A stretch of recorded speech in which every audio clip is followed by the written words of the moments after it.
There's a call to order for the City of Boynton Beach City Commissioners meeting Tuesday, June 21st at 6:30 p.m. May I please have a roll call? Mayor Grant, Here. Vice Mayor McCray, Here. Commissioner Katz, Here. Commissioner Romulus, Present. Commissioner Casello, Here. all present. All right. We have a start off with an invocation by Reverend Nancy Norman from Unity of Delray Beach, followed by the Pledge of Allegiance, led by Commissioner Romulus. May everyone please rise. Thank you. Let us come together as one. We're all divine creations of God, and we are blessed by His love and His wisdom. We know that He is blessing this meeting, the city of Boynton, and everyone who is here in this city of Boynton is blessed with love, with wisdom, with joy, prosperity. We thank you, God, for your blessings, and so it is. Amen. Amen. I pledge allegiance to the flag of the United States of America and to the republic for which it stands, one nation, under God, indivisible, with liberty and justice for all.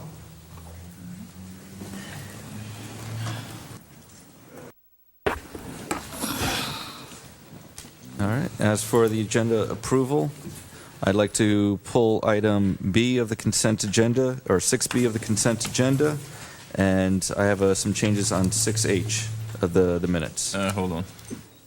Go through that one more time. Pulling on the consent agenda to discuss item 6B, and item 6H, I have some changes to the minutes. B as in boy. Yes, B as in boy.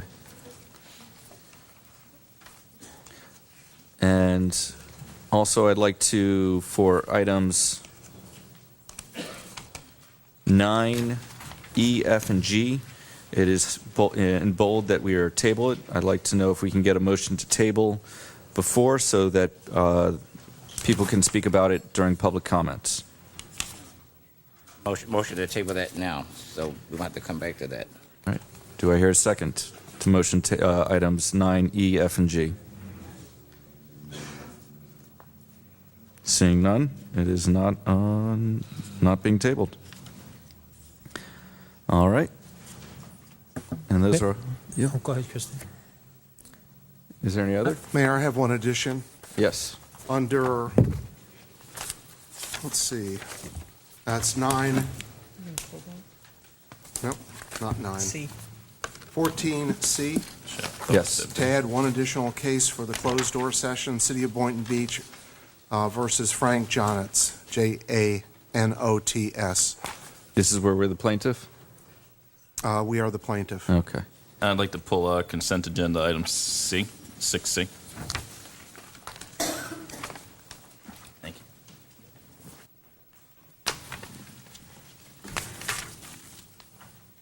Mr. Mayor, I'd like to pull consent agenda 6E, as in Edward.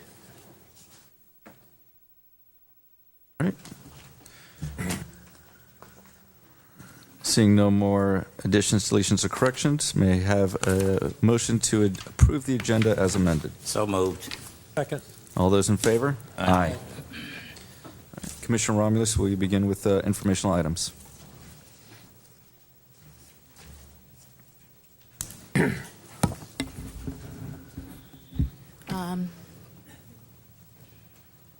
All right. So I attended a meet and greet that Shelley Vanna had here in District 3 at the Seagate of Gulfstream. She got to meet a lot of the residents there and answer their questions for what... You all hear her?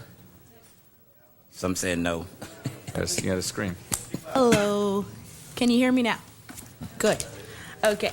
So again, I said I attended the meet and greet that Shelley Vanna had here in District 3 at the Seagate of Gulfstream.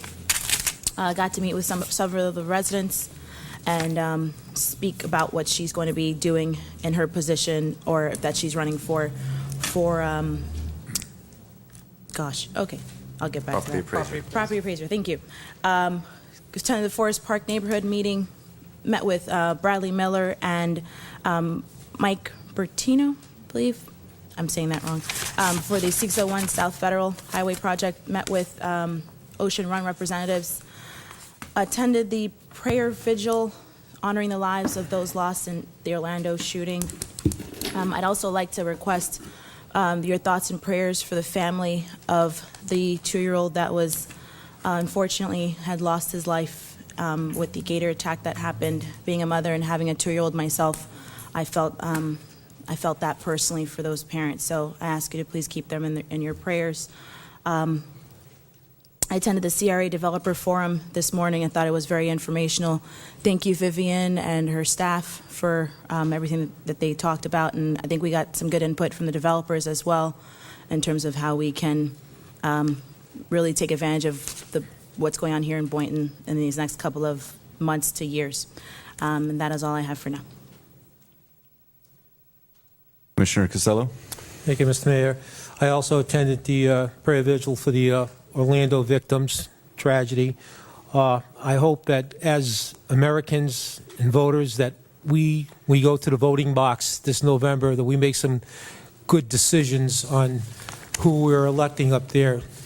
Too many times we say we're sorry, our flags fly at half-staff for these senseless tragedies. So I hope that we can change that by voting in some people who understand that. I also met with Bradley Miller and Miller Land Planning. And that's it, Mr. Mayor. Commissioner Katz? I also attended the prayer vigil put on by the Coalition of Clergy in the city, and it was just, it was impressive how quickly that came together and all the work that was put into it. So I applaud anybody who was involved in that from the city or the coalition or anybody else who assisted. I also met with Bradley Miller regarding the 601 South Federal project, and I met with some of the leaders in Leisureville the other day as well.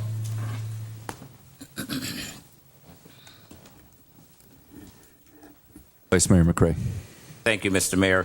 First of all, I'd like to say that I, too, met with Bradley Miller and the gentleman, Bob DuBois. I attended the Chamber of Commerce luncheon, but I really like to address this city tonight, something that's very dear to my heart.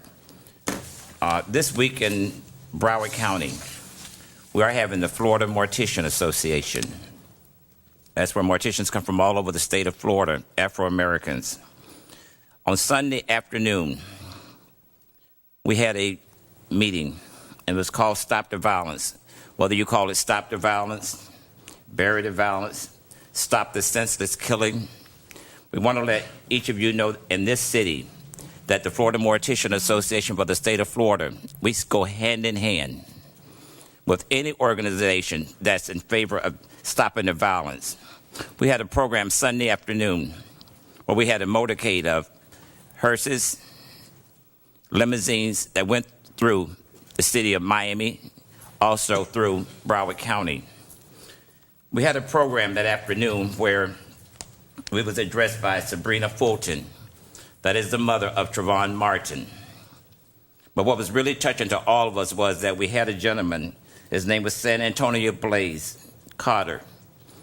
His son was 6 years old, gunned down in Miami, Florida, number 316. He said that when his son came and spoke to him, said, "Dad, I want to go to the store," he gave him $1. No, he said he asked for $1. He said, but I gave him $3. And he said when he heard the gunshot, he said, wow, he said, he was startled. He said he left out the house running. He said, where is my son? Where is King Blade? Where is King? Where is King? He said when he did locate his son, he was in a corner. Body was riddled with bullets, eyes open, dead. This is what I'm saying, you know, this is something that is serious. And the Mortician Association, on tomorrow evening, we will culminate our activities where Mr. Richard Allen Kurtz, my boss, will be honored as Mortician of the Year. Now, for homegrown, I did not attend the vigil that was held here in our city for the Orlando shooting because I had to work at the funeral home. But I was there Tuesday morning, meeting with Lori Lavery at my time when the phone call came in and said that we need assistance. And to see that staff get on board and make it happen, I just want to tell them thank you. I was working Saturday, bearing a 4-month-old baby, and my phone rang. And when it rained, they said, Commissioner McCray, you will never know what is getting ready to happen here in our city. And I said, what? I want to say to this group up here, the commissioners, who on last commission meeting, when they wanted to lift the ban on permits for some of our parks in this city, you all did not agree. I want to tell you all tonight, thank you, and I'm going to tell you why I'm telling you tonight, thank you. As I was standing in the cemetery, I got a phone call and said that they're planning to have a party in Sarah Sims Park. I said, we have no permits issued. Chief, I want to tell you thank you. I know I wasn't the nicest person to work with, but when hell get in me, I'm just saying that's what got in me that day. You know, I have to make things happen, and thank you all for making it happen. They went out and shut them down. They turned off the bounce houses, stopped the music. 30 minutes later, I get another phone call. I thought you all was going to shut this down. Call Chief again. Assistant Chief Snow, are you here? Please come down. Please come down.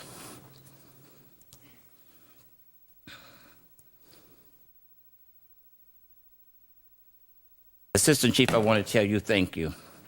We've been sending text messages back and forward, and I'm saying, I can't say what I said in here because, you know, I'm being recorded, but what I said. And you kept telling me, you got this. You said, I got this. And I'm like saying, when? And you kept telling me, calm down, calm down. Only my mother tells me to calm down, and I obey, but I obeyed you.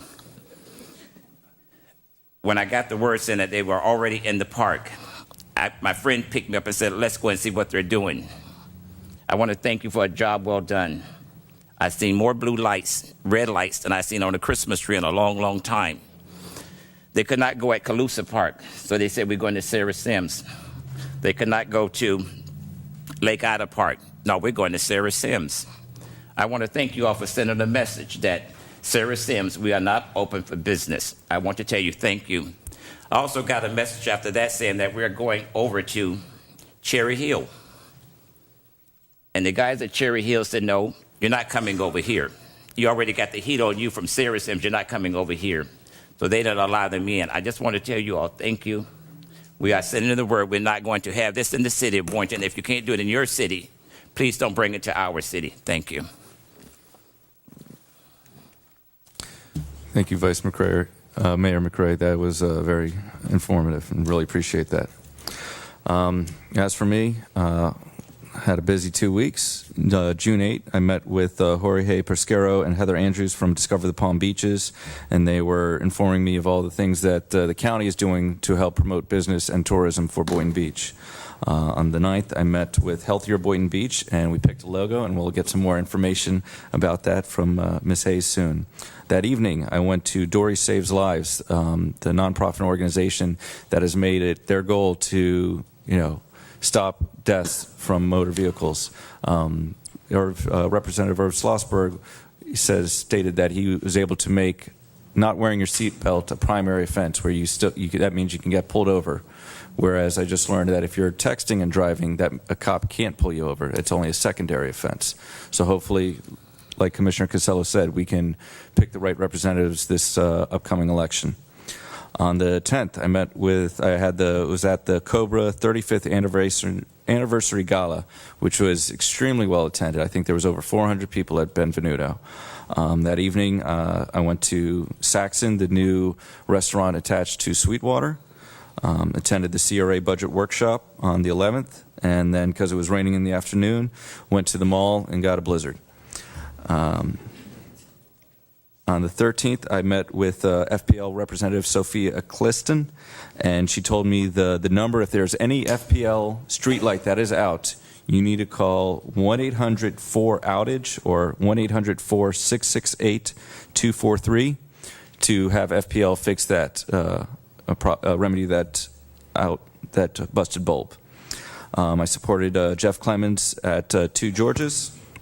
On the 14th, I went to the 1-month opening anniversary of Motor City Pizza and Deli, which is on Southwest 8th Street near the Home Depot, and that was some delicious food. They informed me that they make their own corned beef and pastrami, which I'm very excited about. And then for dessert, I went to Joey Bakery and Goods, where it is gluten and GMO-free bakery. On the 15th, I had lunch with Judge Marty Bryson for Group 7. On the 16th, I spoke at the vigil. For those who weren't there, I mentioned about how, our generation is being tempered by terrorism, and that we are going to get stronger and be unified towards defeating these people that want to destroy our happiness. I spoke about mental health, how it is necessary that when people need help, that we get them help. On the 16th, I went to the Metropolitan Planning Organization. I learned some very shocking news about the impact fee that Boynton Beach has been collecting for the past 15 years or so. That $24 million of our impact fee has been collected, whereas only $4 million has the county decided to return back to Boynton Beach. So hopefully this strategic planning meeting where we have upcoming this Friday, we will work on a mobility ordinance, a mobility fee ordinance, so that we can keep our developers' money in the city. On the 17th, I met with Bradley Miller for 601 South Federal, and then for lunch, I met with the Fashion Cuisine Group out in Wellington to see about having them open up some new restaurants in Boynton Beach. I attended a happy hour with a representative of Berkshire Hathaway. Went to Music on the Rocks, and then had Father's Day with my grandfather and watched the Cavaliers defeat the Warriors, which was a great game. On the Monday, I went and toured Boca Bearings and spoke with the owner, and he's looking to grow. He's looking to bring manufacturing back to Boynton Beach, and I wanted to thank him for taking the video games that were in the Pete Rose Cafe. He's going to be working with interns from FAU to help refurbish some of these old arcade-style games. The 21st, today, I went to the CRA Development Forum in the morning. Oh, and yesterday I met with South Florida Wonderland Foundation. And this afternoon I attended the Palm Beach Bar Association's Committee for Diversity and Inclusion. Those were my events for the past 2 weeks. Prior to that, I made some comments at the Planning Development Board meeting where I stated I represented mechanics in the county. I do not represent any mechanics in the city of Boynton Beach, nor do I have represent anyone that these ordinances affect. And I'd also like to conclude with that summer starts tomorrow, and I wanted to get the commissioners' feeling about not wearing ties for the months of July and August. If you guys, I love wearing ties personally, so I thought we could. And I don't wear ties, so. I thought we would be wearing our city issued collared shirts. I don't mind dressing up either. Thank you. All right, Commissioner Casella, do you have any say? Ties fine. Okay. And those are all the information items from me. Now to announcements. The mayor, that's me, to present South Tech Academy Core Transition Program student intern Nicholas Celino with a certificate of recognition for his internship completion and a summary of the internships provided by ADA and grants coordinator Debbie Majors. Hi, good evening. Nicholas Celino, if you could come up and join me, please. My name is Debbie Majors. I'm the Grants and ADA Coordinator for the City of Boynton Beach. And this is just something I've been waiting for several months. It's very exciting to be able to present Nicholas with his certificate of completion. South Tech Academy offers a career opportunity and related education program called Core Transition Program. This incorporates technical training in the student's chosen field on and off campus. The City of Boynton Beach ADA Coordinator, that would be me, and Chris Hand, the South Tech Academy Transition Coordinator, Chris is here in the audience, created a career exploration internship opportunity for Nicholas in the field of technology. And what that included was visiting with our IT department, going to the police department, the fire department, the library, and GIS to learn how the city uses technology to interact with the citizens and provide our services. And he got a lot of behind-the-scenes tours, a lot of the wiring that's up in the ceiling that makes all of this possible that we're seeing and using in this facility as well as many other facilities across the city. And that included also the 911 communication call center. It's amazing how much technology is in our lives everywhere we look. And we're so excited that Nicholas could be here with the city from South Tech Academy transition program and to give him a glimpse and some tips from the professionals in the field to show him what a career in technology could be like. And as he's finishing up his certifications at South Tech Academy, he'll be then looking for a job in the community. So I want to also mention to everybody out there who has a business or knows a business owner, there's some brochures in the back for South Tech Academy, and I would love for you to pass this information along. All of our businesses in Boynton Beach could benefit from having students like Nicholas in their programs, and we'd be happy to tell you how we did it and to work with you. But now I'd like to turn this over to Mayor Grant to present the certificate.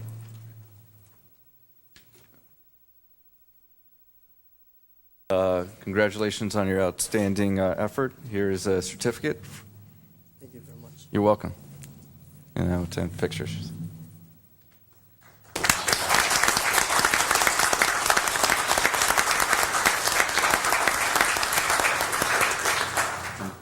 Would you like to say something? Okay. All right. Jay, you have something to say? I do, Okay. if you don't mind. Not at all. Okay. Good evening. My name is Jay Boggs. I'm the director for South Tech Schools. And if I could, I would say Debbie Majors has been the most integral piece of making this a success. South Tech has been in Boynton Beach for 40 years now, since 1976. And I would say since my tenure as director of schools for South Tech, it has been a strategic plan to engage our community. We're creating the next generation workforce on a daily basis and creating success stories one student at a time. That's what we talk about daily. It's a part of our culture. It's part of who we are as a fabric and organization. But we can't do that in a silo any longer. It's not just the 8 hours that I have students in our 3 campuses. It's about what we're engaging our community with and what we're able to create as a network of folks to be able to provide students like Nick opportunities to grow. And most of all, that they're not looking elsewhere. They're not looking in the Northeast. They're not looking at Silicon Valley. They're looking right here, Boynton Beach, Palm Beach County, the state of Florida. So that they're wanting to stay here, to engage back into their communities, and most of all, to create the vibrant vision that you all have. So on behalf of South Tech Academy, I'd like to compliment Lori Laviere, Debbie Majors, Debbie Coles-Dobay, the entire Boynton Beach, City of Boynton Beach staff for making this opportunity happen. We have a service award from Ms. Debbie Majors for doing so.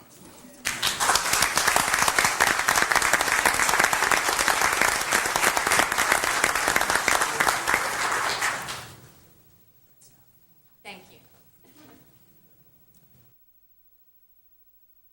Now we have an announcement for the Fishing for Fireworks that will be held on July 4th at Intracoastal Park. Thank you, Mayor, Commissioners. Wally Majors, Recreation and Parks Director. July 4th is coming up, and we want to announce that our Fishing for Fireworks event will begin at 6 o'clock that evening. The fireworks begin at 9 o'clock sharp. We will have 2 great bands. The Kids Corner activities will be going on throughout the night. We will again have our watermelon eating contest. And we want to really promote the fact that right after the fireworks, we will have another set of music. We've doubled up on our shuttle this year. We will have 5 buses running, but we anticipate, as we always have experienced, the fact that when you have a big crowd like that, it takes a little patience to get out of the park. So we hope that people will consider staying a little bit longer, enjoying another great set of music, and making it a very enjoyable evening for everybody out there. And if I may beg for your indulgence, I just have one item that has come up pretty quickly on us, but I wanted to just share with you the fact that on Saturday at 10 o'clock at Oceanfront Park, we're going to host the Stand Down House. The Stand Down House is a nonprofit organization that provides support for homeless and at-risk veterans. What we've heard is these veterans have a lot of activities throughout the week, but the weekends get a little slow for them. So we as a department are going to try to host an activity for them once a month for the next several months. We're going to start this Saturday. We're going to host some bodyboarding and surfing if we have any waves. And we're reaching out to the community if there are any partners or sponsors that can join us. We'd love for somebody to maybe help us provide them a lunch. And then the following months, we're going to schedule other activities. We're going to take them out golfing. We're going to try to do some snorkeling, some scuba diving. And so if anybody in the community would like to partner with us, again, we hope to do this once a month. Again, these are homeless or at-risk veterans that in our community could use a little bit of help. And I'm reaching out to those of you that might have some interest to join us, to reach out, call me, email me, and we'd love to partner with anybody that's interested. So thank you very much. Thank you. Now we have Amateur Radio Week. Barry Porter and Bob Festola, would you please come down?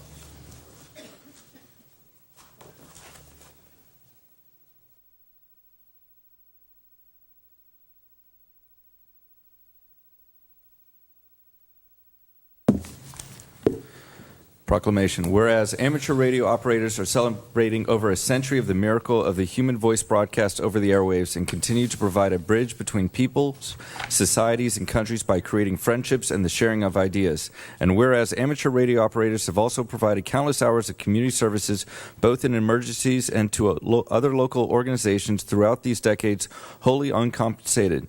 And whereas the state also recognized the services amateur radio's peoples also provide to our many emergency response organizations, including the American Red Cross and the City of Boynton Beach Emergency Management, and have further demonstrated their value in public assistance by providing free radio communications for local parades, bike-a-thons, walk-a-thons, fairs, and other charitable public events. And whereas the City of Boynton Beach recognizes and appreciates the diligence of these hams who also serve as weather spotters in the Skywarn program of the U.S. Government Weather Bureau. And whereas the ARRL is a leading organization for amateur radio in the USA, and the ARRL Amateur Radio Field Day exercise will take place on June 25, 2016, and is a 24-hour emergency preparedness exercise and demonstration of the radio amateur's skills and readiness to provide self-supporting communication without further infrastructure being required. Now, therefore, I, Stephen B. Grant, Mayor of City of Boynton Beach, do hereby officially recognize June 20th to the 26th, 2016 as Amateur Radio Week.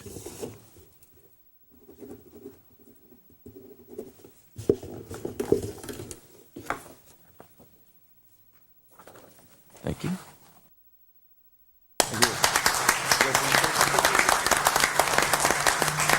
Thank you all for this recognition. It really means a lot to the amateur radio operators in this area. And I looked up, there are over 300 hams that live in the city of Boynton Beach. So there are quite a number of us, and we appreciate being recognized. We were always preaching, this is the hurricane season readiness. It's been 12 years since we were last hit by a storm.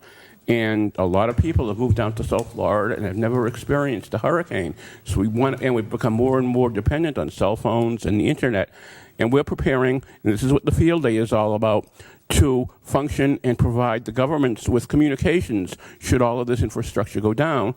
And I gave you all invites to come out to West Delray Park this Saturday to see exactly what we do. You're all invited to come out, bring your families. It's a really fun atmosphere, and thank you very much again. Thank you. Would Brenda Lopez of the Prevention, Education, and Treatment Program at the Caridad Center please come down?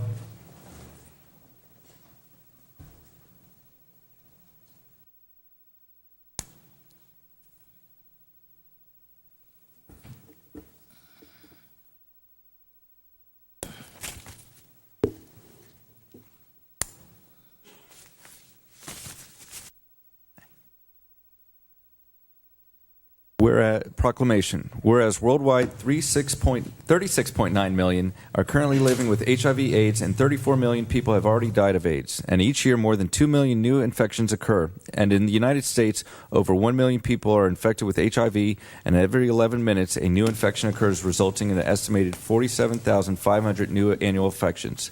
And whereas in Florida, more than 113,000 individuals are living with HIV, and approximately 4,500 new infections occur annually. And in the Palm Beach County, 1 in 166 residents are living with HIV, and 1 in 8 HIV-infected individuals do not know they are infected. And whereas an individual's behaviors, not race or ethnicity or sexual orientation, put him/her at risk of HIV infection, and new treatments are bringing hope and enhancing the quality of life for those who are affected. However, these considerable advances can only help those individuals if they know their HIV status. And whereas this year marks the 22nd annual observance of National HIV Testing Day on June 27th, and the Palm Beach County HIV Community Prevention Partnership and the Palm Beach County HIV Care Council, through its partners, are working together to provide HIV testing throughout Palm Beach County during the week surrounding National HIV Testing Day, June 23rd to the 29th, 2016.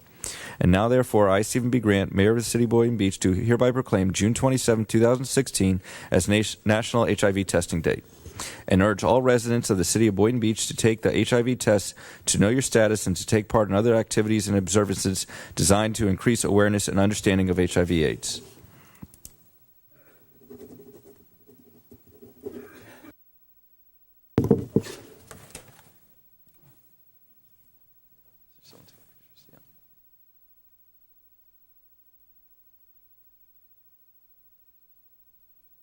Everyone, I would like to let you know about our nonprofit organization. It's called Carry That Center, and it's located in Boynton Beach Boulevard.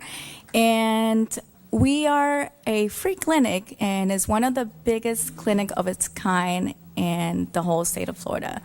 Our doctors and nurses and everybody is a volunteer, and we are very thankful to have this kind of organization here in Boynton, and we more than happy to invite all of you to come and get tested on the Friday the 24th. Thank you.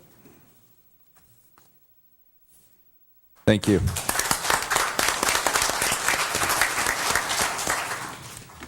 Now we have a presentation by Quinn Hayes, Project Director of Healthier Boynton Beach.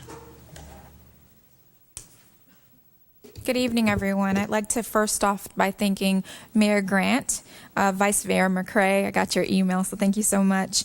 District commissioners, the city manager, and everyone else in attendance for letting me be on your agenda.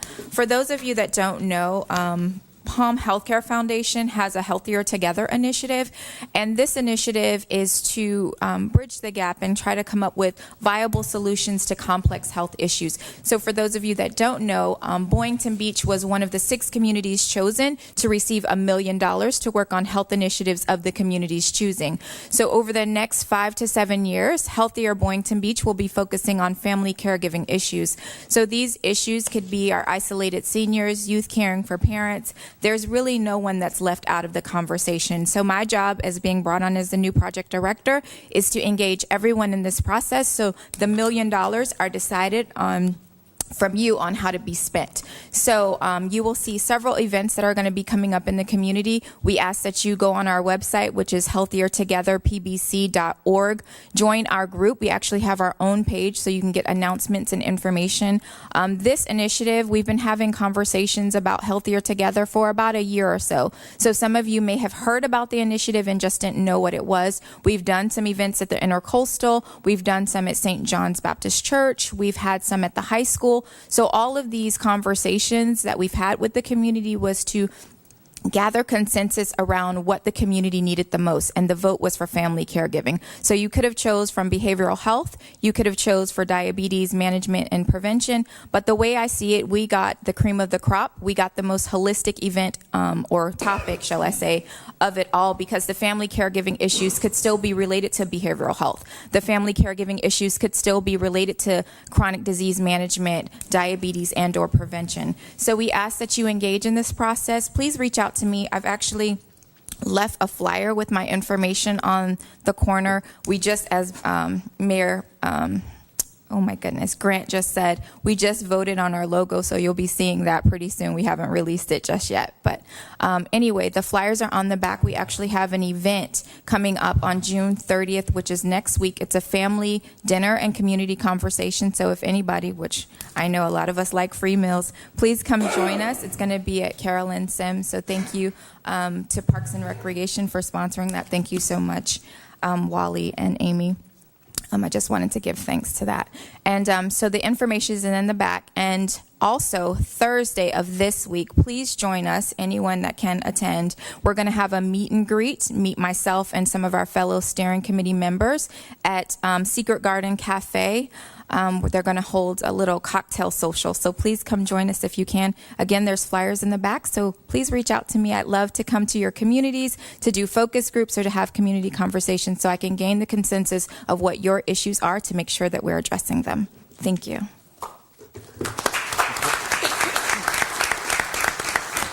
Hi, Quinn. I'm sorry you went and sat down, but you need to come back. Yeah.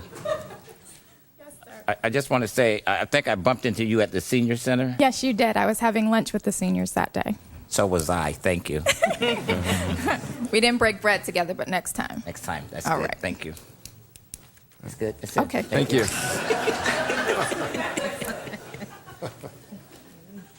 All right, we're on to public audience. Individual speakers will be limited to 3-minute presentations.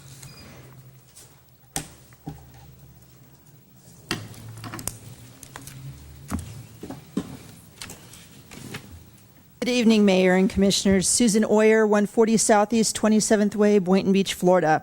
I had the great fun of having a new roof and a new kitchen sewer pipe put in my house in the last 3 weeks. I've got to say it's been a pleasure to deal with the permitting office. The people have been fabulous. My issue is that they stopped taking paperwork at 4 in the afternoon, yet the office is open till 5. And when I questioned this, and they were very, very nice about this, it was because they don't have enough people working in the office. We are the 3rd biggest city in the county. We have tons of development work, and they take no paperwork after 4 in the afternoon. So I thought this should be brought to your attention, and maybe we can do something about it. And yes, I should be speaking with Commissioner Romulus, because you are my commissioner, except this impacts the whole city. So maybe you guys want to take a look at hiring someone for that 1 hour a day or doing what we need to do. But again, the people over in Permit were absolutely wonderful to deal with. Thank you. Thank you. Susan, before you go, Yes. Can you share with us what you emailed us about? Can you share that? Oh, yes, I'll be happy to. I don't know if everyone saw the Palm Beach Post yesterday, but today's House Hunters on HGTV is featuring Boynton Beach, and there's been an email chain going around. We're trying to figure out where in the city it was taking place, so hopefully somebody can watch it tonight on a rerun or, on demand or something, and let everyone know where in the Boynton Beach area that this was going on, but our city is being featured today on HGTV. Yay, go us. Thank you.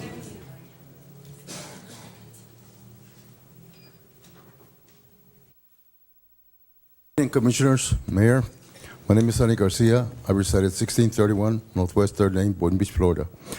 I'm here to speak on the Bill to May, and the Family Foundation will be participating with partnering with the East Boynton Wildcats and the city of Boynton Beach to host Summer Fun Day at East Hester Center on July 9th. This event is to get donations and raise money for the football and cheerleader program. As we all know, the program took a loss after the vandalism at the East Hester, resulting in equipment and uniform losses. Bill Tomei is a former Boynton Beach police officer and a former PAL officer. Bill wants his foundation to help the Wildcats raise money for a new PA system, uniforms, and equipment. There are a number of events scheduled, such as softball games, barbecue pit masters, contest, a bounce house, a dunk tank, and many more events. Events will start at 11 a.m. If you want to participate or make a donation, contact Michael Bird at 561-722-2125. Come out and support the event for the use of the community. You can also write the checks to YEAAA or Youth Enrichment Association and Academic and Athletics. Thank you. Thank you. Yeah, Mr. Garcia, I think you failed to mention, I think there's going to be flyers sometime posted out around the city so that individuals will see this. Yes, sir. Wally Majors will be making some flyers that will be passed on later on. But this event is going to happen on July the 9th, and it's for picking up money for all the vandalism that was done at East Hill Hester. And the whole public is invited, and if you want to make donations, you can make checks out to what I just stated. Sir, thank you.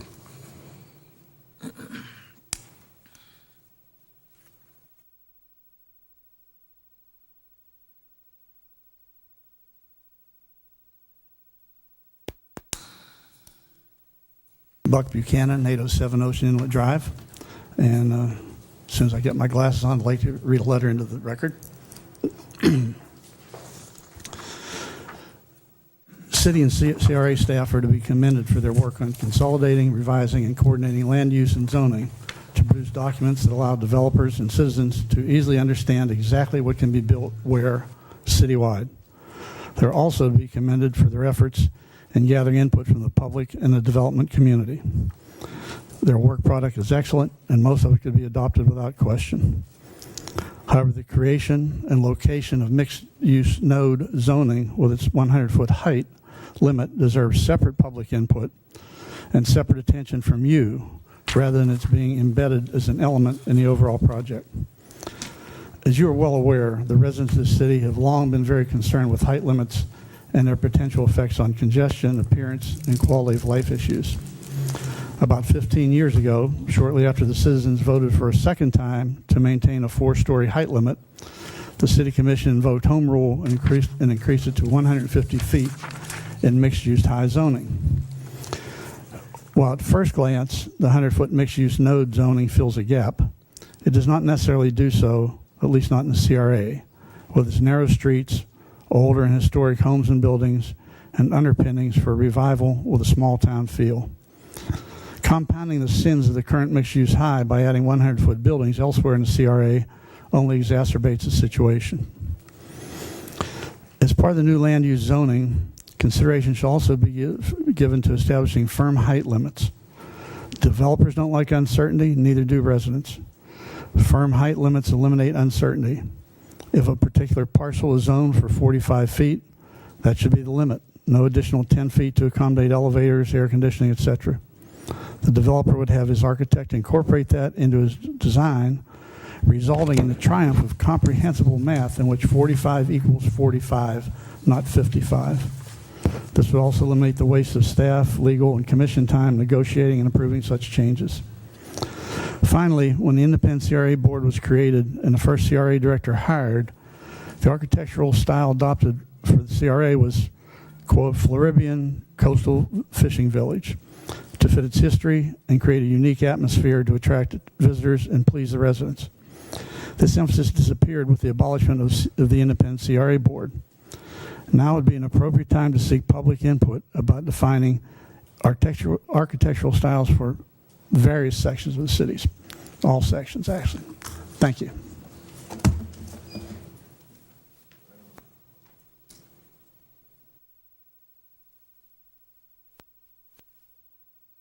Good evening, Suzanne Ross, Schoolhouse Children's Museum, with a brief update.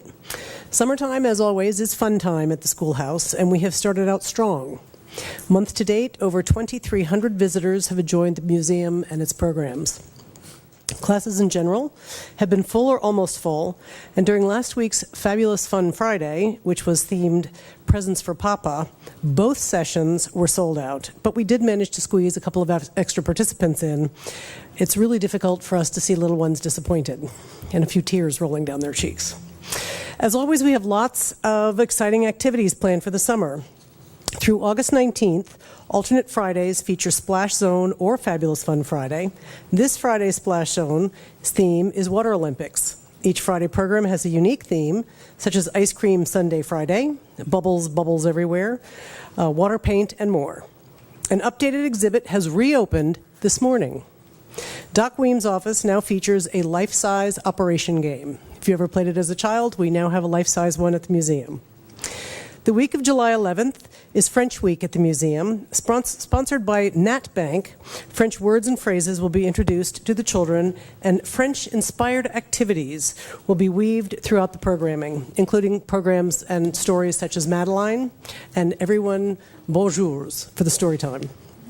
Lastly, the museum once again will celebrate the 4th of July at the Intercoastal Clubhouse. You're invited to join us for a barbecue dinner and air-conditioned front row seats to the city's fantastic celebration and fireworks display. Tickets are on sale now and are $30 for adults and $10 for children in advance and $40 at the door if there are any available. As always, something's going on at the museum, and we invite you to play with us at the Schoolhouse Children's Museum, where learning is an adventure. Thank you.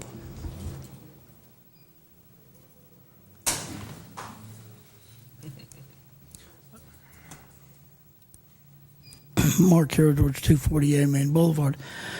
First and foremost, I want to thank you for the great work that the city manager's office did in helping with very short notice for the prayer vigil. It was a successful event.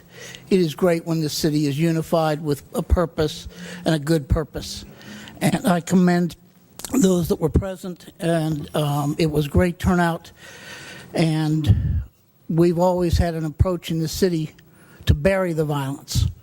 We're tired of it. We're not going to tolerate it. And it was good that everybody was unified. And I thank you for that. Another item that I want to say kudos to. This morning, the development seminar with the development community was excellent.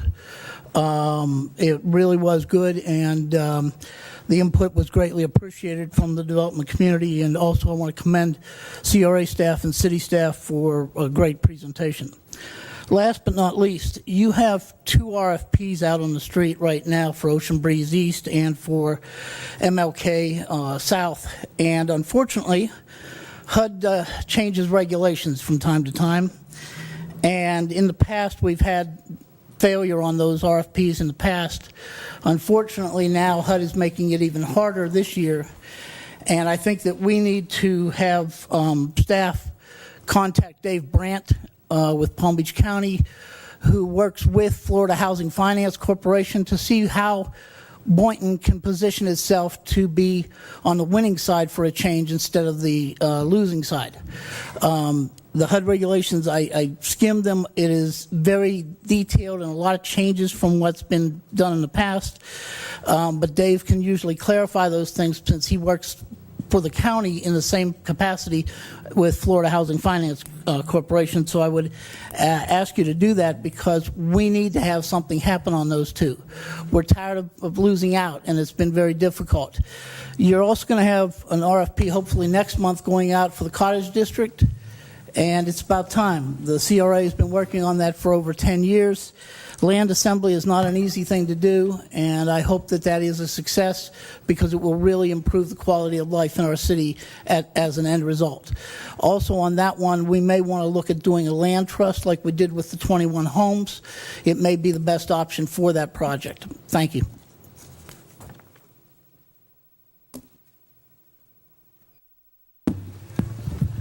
Good evening. My name is Ray Whiteley, and I'm representing the Boynton Beach Coalition of Clergy. We're at 239 Northeast 12th Avenue. Wednesday night at Boynton Beach Amphitheater, Christians, Jews, Muslims, Quakers, straight, gay, transgender, Republicans, Democrats came together, put away personal and political agendas, reflected the love of God, and said our thoughts and prayers will not be enough. It won't be the end, but the beginning. Special thanks to Mayor Grant, Commissioners Romulus, Katz, and Commissioner Casella, which I love. Commissioner, I would have wanted to bring you up with us, but we kind of dropped the ball, so we apologize for that. The city manager, who after one text late Monday night asked, what could we do? The police chief, Jeffrey Katz, who spoke like a Pentecostal preacher, and all the city staff who worked hard to make this event impactful. And last but not least, people from near and far who refuse to be silent and avoid coming together to pray for 49 families who are grieving the loss of loved ones and 53 people recovering physically and psychologically from gunshot wounds fired by a person filled with hate. I love it when our city could come together like that.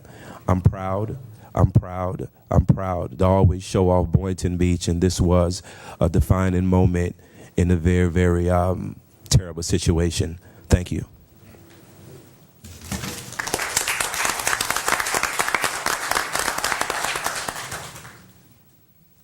Good evening. Good evening. Minister Bernard Wright, 713 Northwest 2nd Street. I'm CEO of Bernard Wright Ministries and the Wells Foundation, also Real Talk Radio. I just want to commend everyone on the dais tonight, everyone on the city of Boynton Beach for a job well done, and any and everything that y'all have done that's been well.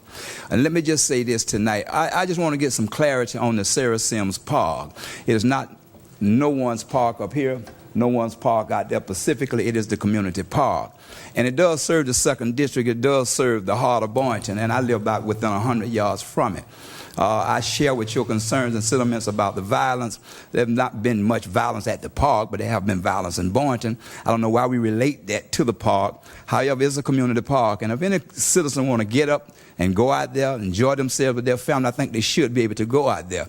As far as bounce houses where there might be a liability, I can understand that, special events. But if a family or community want to go out there and just share that park, why can't they? It's our park, been our park since God only knows how long.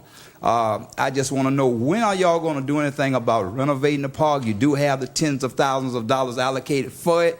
I mean, if you just go on and commence doing it, you'll rope it off. You don't have to worry about no 4-wheelers, 3-wheelers, or 2-wheelers going down in there. That is how you easily, simply resolve that issue.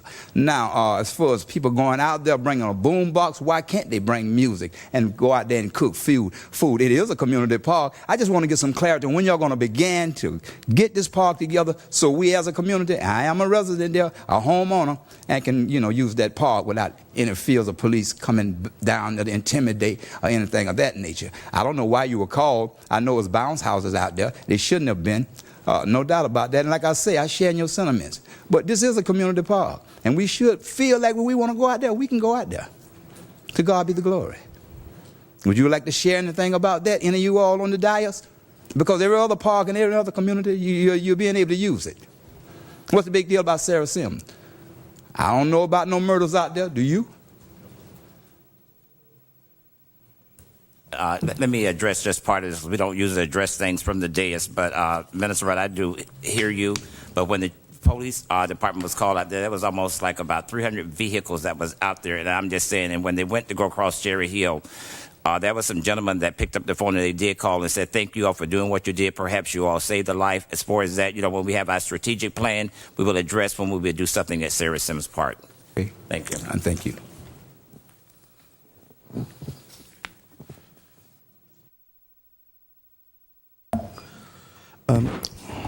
Dr. Piotr Blas, 113 West Tara Lake Drive, Boynton Beach, Florida, 33436. So, as some of you know, I was in Peru, again, visiting my wife for a few days, but it's always good to come back to Boynton.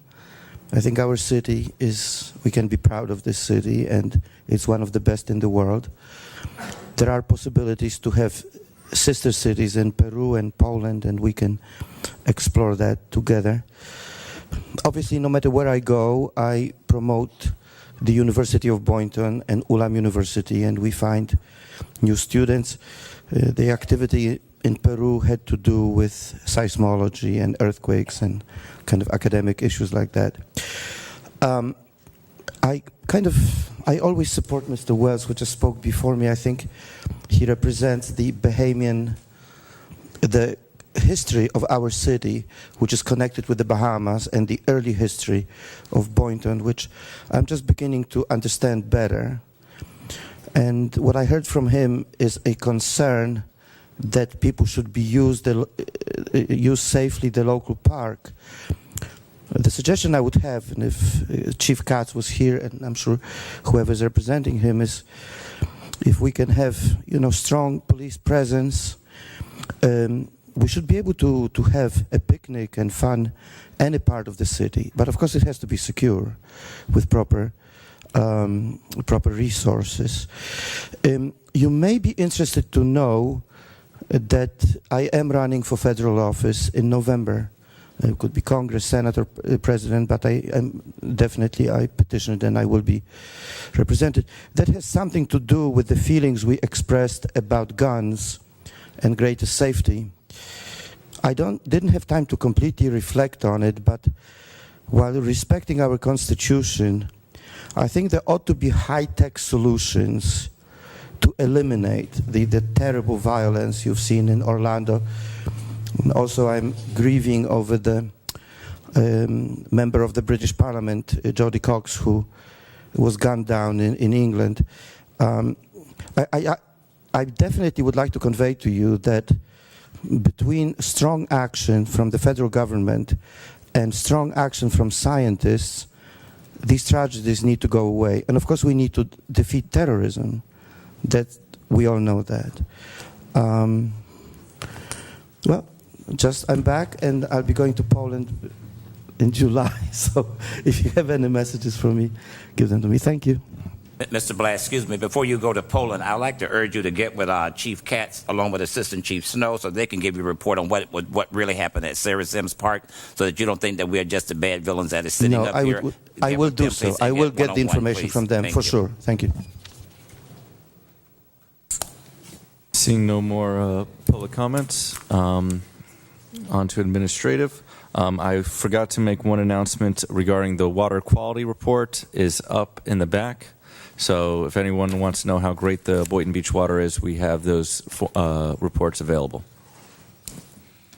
I don't think we have any appointees, and so we're going to move on to the consent agenda.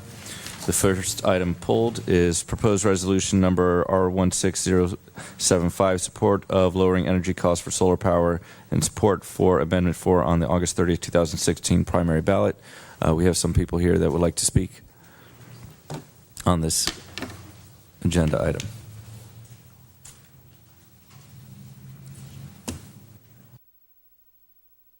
Good evening. My name's Sarah Younger. I'm a resident of Boynton Beach.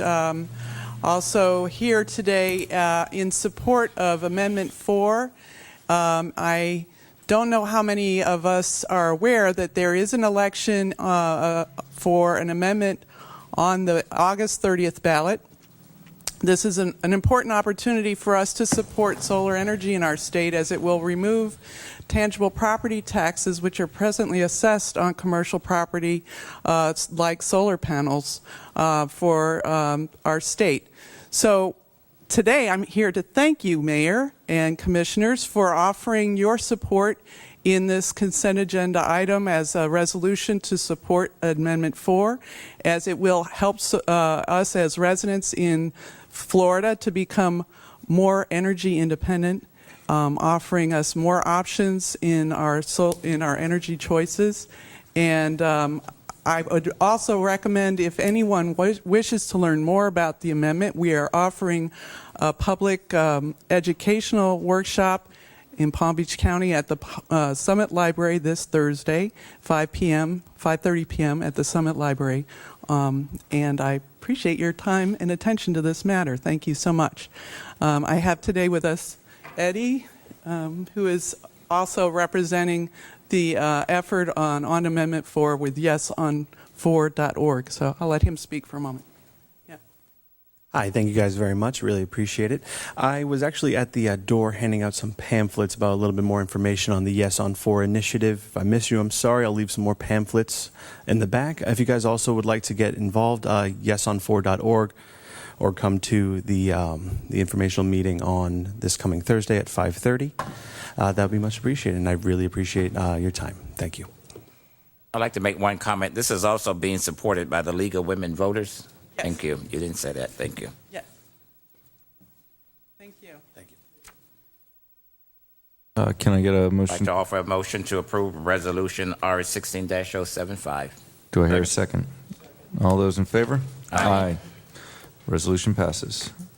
Commissioner Katz, you asked to pull item C.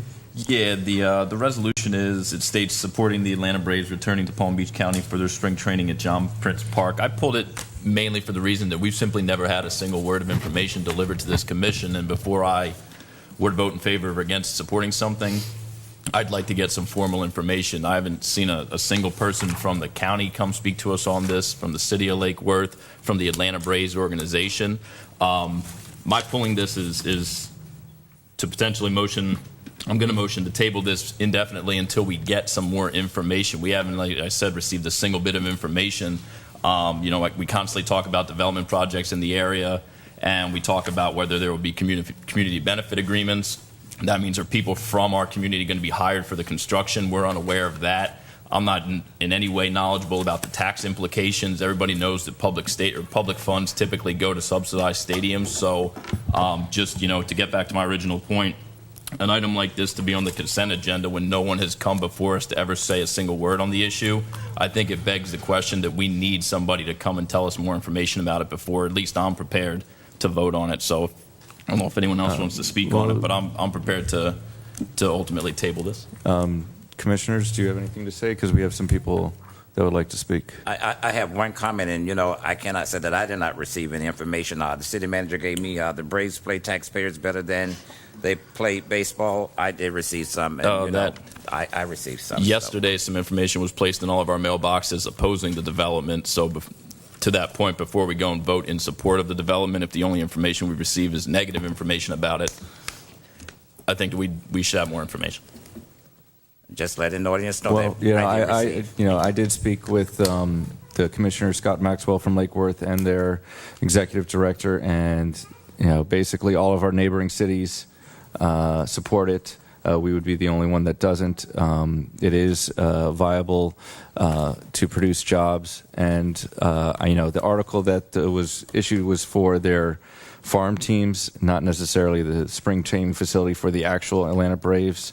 So there is, and plus, we are a tourist destination. These other cities are not. The reason why I put this on the agenda is because, one of our neighboring cities asked us to support them in their, in their ability to get the Atlanta Braves, which would create huge amount of revenue for them and as well as us. It does not cost the city any money to support them, and if it goes through, we will be more likely to benefit from increased jobs and increased taxable revenue for our property. I'd have to go along. I'd like to have some more information on it. I'm a big baseball fan. On paper, I'm for it, but I'd like to get some more details. It seems like Lake Worth has some information they could be sharing with this commission here. So maybe it'd be good if we could get a little workshop together I'm sorry share that nobody else, they didn't share any else with the other commissioners. I think I told them that they needed to speak to you because I can't speak to you guys about this agenda item, except for here. All right. Excuse me, before we move on, is the League of Cities, I'm just saying, which we are a part of, are they in joining in with this? From what I am aware is that the League of Cities has no comment. Okay. But I'd like to hear from Mr. Katz. Thank you. I'm glad you'd like to hear from me. David Katz, 67 Midwood Lane, Fair City. First of all, there's no bigger baseball fan or follower of the game than myself. When I wanted my first bicycle, my father made me memorize the Gettysburg Address. When my older son wanted his first bicycle, he had to memorize the 61 lineup of the New York Yankees. I'd be dating myself. These are not the Braves of Warren Spahn or Lou Burdett or Eddie Matthews or Hank Aaron, or the Braves of Chipper Jones, John Smoltz, Tom Glavine, or Greg Maddux. Right now, they have the second worst record in the majors and on track to lose 110 games. And right now, as far as we know, there's not going to be a minor league team there. It's just going to be a spring training facility. At least in Jupiter, there are two teams that are there somewhat more during the year. John Prince Park has been a precious park and a recreational area for many years. The proposed jobs, and I doubt there will be as many as stated, will be overwhelmingly minimum wage. The return on investment is a number that's been pulled out of a hat. What will happen in 15 or 20 years when the team wants to pull up stakes as they've done before?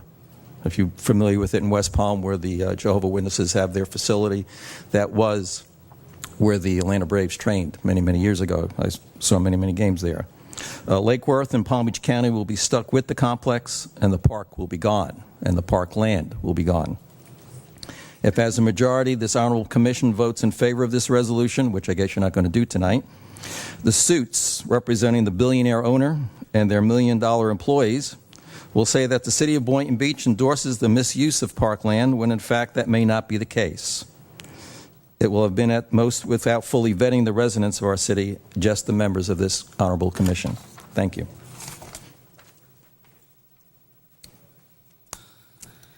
Good evening, Mayor, Commissioners. My name is Katie McGivern. I live at 2121 Collier Avenue, Lake Worth. Thank you for allowing me to speak this evening. I was born at Bethesda Hospital a long time ago. I grew up in Lantana, and my husband and I made the big move to Lake Worth after we were married. I'm the president of my neighborhood association, Rolo, in Lake Worth. We would be directly impacted by this. We live near John Prince Park, across the water from us, a beautiful park. To get to this park, you would have to go down either Lake Worth Road, down 6th Avenue South or Lantana Road. And FDOT has already commissioned a study about the 6th Avenue interchange. It is presently such a mess. FDOT does not do this lightly. So traffic in my area, 6th Avenue South and Lake Worth, is already at the breaking point. Again, I thank you for pulling this item for discussion. This is more than a consent item agenda. It affects Palm Beach County very much. I'm the one that sent you guys these packets. In each of the packets I sent you was a map of John Prince Park and a breakdown of the usable area in the park. I also sent you a little card. You can go to our Facebook page called John Prince Park Preservation. It has many articles like the one that was mentioned. This is from Bloomberg Business.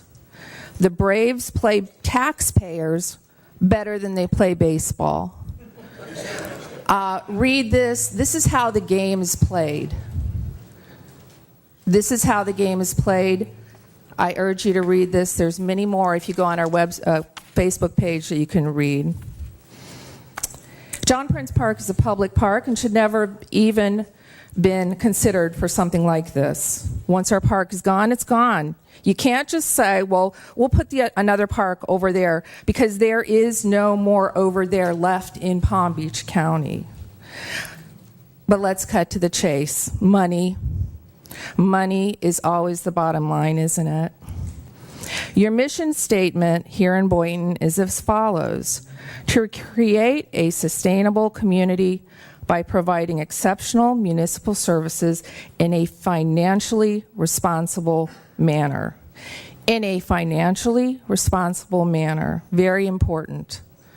Because baseball stadiums are a bad idea for the communities that have to pay for them. Study after study after study is out there and available to you by economist after economist after economist. Go to the Facebook page, Preserve John Prince Park, that I gave to you, and scroll down and read some of these articles. Do your research before you jump into a resolution like this. And in closing, may I be so bold, I have some homework for each one of you. This weekend, go to John Prince Park and take some time to look around there. Maybe even talk to some of the people using the park. Because once this park is gone, it's gone. Thank you.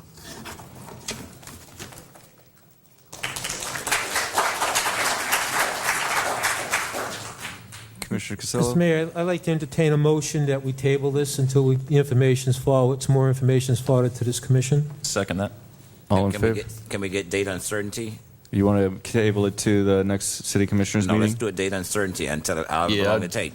I'd like to table it till we get people to come here and actually speak to us. Well, I say that if we don't get someone to come at the next City Commissioners meeting, that we do not approve, we have not heard anything positive besides the fact that our other cities have also, neighboring cities approved it, and that there is the possibility of increased property value, increased jobs. I'd recommend that we table it for up to 90 days in hopes that somebody will come over the course of the next 3 months to inform us, and if by the end of that 90 days nobody informs us, then I think that's a more appropriate time to speak on it. Okay. Motion to, so I am here, can I get a motion to table for 90 days? So moved. May I get a second? All those in favor? Aye. All right. On to item E. Thank you, Commissioner Mr. Casella. Thank you, Mr. Mayor. It's I'd like to talk a little bit about the community development block grant money that we get allocated every year. And as I understand, this year we're going to have, from last year, roll over 300, I'm writing these off, 356,000. Put that together with this year's 497,000 for a total $854,000 to allocate. I understand that there's only so much money in the pot to go around to the different agencies that are looking for it. But one of the agencies that's dear to my heart as a volunteer, as my family volunteers to, is the Community Caring Center. They've asked for a funding request for $65,000 this year, and the committee recommended $40,000. And you may know or may not know that the Community Caring Center has been around for approximately 35 years. They provide mortgage, rent, and utility payment assistance, food pantries, food vouchers, medication purchase assistance, and direct emergency social service to seniors. That's just to name a few. I would ask this commission to embrace the idea of upping the $40,000 committee recommendation to $50,000, well below the $65,000 that they were looking for originally. Commissioner Casella, it's only 15% is maximum allowed to public services, so you would have to take that money away from one of the Aid to Victims of Domestic Abuse, Pathways to Prosperity, and Legal Aid Society, if I'm not mistaken. Is that correct, Lori? Well, Pathways of Prosperity, I believe that's a new agency in the community block grant this year. Octavia Sherrod, Community. Excuse me before you speak, Ms. Sherrod. I need to speak about P2P. It's one that came up and said that they want some funding. It is not a new agency here in the city. I'm just saying they will be able to address themselves. They have been around for some time, and I'm just saying we do have enough money. I'm just saying, we've been given to Community Caring Kitchen over and over and over ever since I've been sitting up here. And they've been doing great work. And so have P2P, so I'm not doubting that. Let me finish. I'm just saying my whole take is that if you have a pot of money and you need to give it to somebody else, another agency comes up, I think that we need to be fair to all citizens who apply. Thank you. Ms. Sherrod, may you continue? Not an answer. No, just at this tell us point. about the money. Tell us, yes. Octavia Sherrod, Community Development Manager. Now, precisely what is the question, Commissioner Casella? Where would it, if we allocated an extra $10,000 to Community Caring Center, where would that come? Where would that need to come from? The 15% of the allocation is $74,000 and some odd dollars. All public service dollars have to come from that amount of money. We cannot exceed 15% of the annual allocation for public service. So that wouldn't put us over 15%. So if you increase by 10%, you're going to have to take from one of the other agencies in that category. Okay. Excuse me, Ms. Sherrod, we have P2P here tonight. P2P is an umbrella of the St. John Missionary Baptist Church. I'm a member of St. John, but I have nothing to gain from this. I'm just saying I get no funds, nothing for this year. But, it is a part of our church, but it is a community effort. And I'm just saying when she finished speaking, we need to hear from P2P as well. Johnson? We work extremely well with P2P. And we were really expecting to have to split that pot with them. So if I could just end this by saying we are grateful for the allocation that we received. And if P2P is satisfied, I would encourage you not to pursue this, and just know that we are very happy to share that work with them, and we complement each other very well. Great. It's a moot point, then I take back my recommendation. Can't take Thank it you, back. Sherry. I'm just kidding. Yeah. We have some. Yeah, one more let's hear from comment. P2P. I'm just saying. Thank you for the opportunity to speak. My name is Kimberly Bush. I'm the CEO of Pathways to Prosperity. We have been in the community now for a little over 6 years. Pathways to Prosperity, we submitted our grant to the CBDGC Community Development Block Grant Funds for our newest model program, which is called Circles. And Circles is a national model that is aimed at ending poverty. It is operating right now in 28 states across this country, and P2P was selected as the agency to bring it to Palm Beach County. What makes this work so unique is that it is actually based on a body of work that was done by Ruby Payne. Ruby Payne is an author that wrote a book, Bridges Out of Poverty. This particular book says that there are 3 classes of people. They're wealthy, middle class, and poor, and that the twain should never meet. What Circles has done is taken a curriculum that Ruby Payne designed for social workers to be able to work with families living in poverty, and developed a curriculum for the individual to help guide them out of poverty. What is so great about this model is that it involves the entire community and gives an opportunity for everyone to get involved. Right now, we have several families that have graduated in Boynton Beach from this program and are on the trajectory to self-sufficiency. What happens is once they graduate from a 15 to 18-week course, where they're learning about decision-making and budgeting and things like that, we begin to connect them with middle to upper income individuals who make a commitment to spend 18 months with a family to guide them out of poverty. And we are seeing tremendous success. So we want to thank you all for considering us and recommending that we be a part of this funding process so that we can continue the great work that we're doing. We're operating here in Boynton Beach. This is where we started the program, but we actually have models in northern Palm Beach County and down in Delray. So thank you all for this opportunity. Thank you. Thank you, Ms. Bush. I like to say, since my serving up here as a commissioner for over the many, many years, this is the first time that I've ever heard a group come up and say, that we are in favor of what you are trying to do, let the money stay the way it is, and we support each other. Hats off to the 2 groups. Appreciate that. Thank you. That's what people like me as a Christian, that's what we do. Thank you.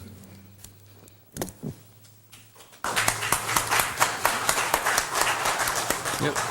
Please. Hi, good evening. My name is Jennifer Ray. I'm actually the Program Services Director for Aid to Victims of Domestic Abuse, which is also being considered for funding.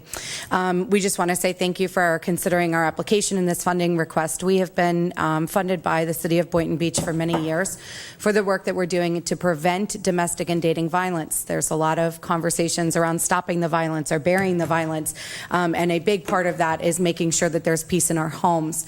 Our work out of the Boynton Beach Community High School has been widely successful in implementing the Center for Disease Control's model to prevent intimate partner violence. It is a community-based model where we're working with young people who then go out and change their community. We had 18 young people last year who taught 1,300 of their fellow classmates in 9th, 10th, and 11th grade lessons on teen dating violence, around the issue of what it is, what it looks like, and how to build and sustain healthy relationships. We're not really just trying to talk about what abuse is, but how do we really prevent that by building and sustaining healthy relationships? We appreciate your funding. We hope that it stays the same this year and possibly even grows. One of our educators is actually spending his summer at Boynton Beach Community High School with the athletics department. The future football players that are going into season are there, I guess, during the school year, the summer, and we are implementing our Coaching Boys into Men program, which is a national program out of Futures Without Violence. So we're hopeful to continue this work in your wonderful city. Thank you for your support. Thank you. Thank you. I like to say, hearing from the agencies, you can go ahead and clap if you want to. I'll wait. This is going to be real easy. I offer a motion that we approve the recommendation. Hey, here, second. Second. All those in favor? Aye. Resolution passes.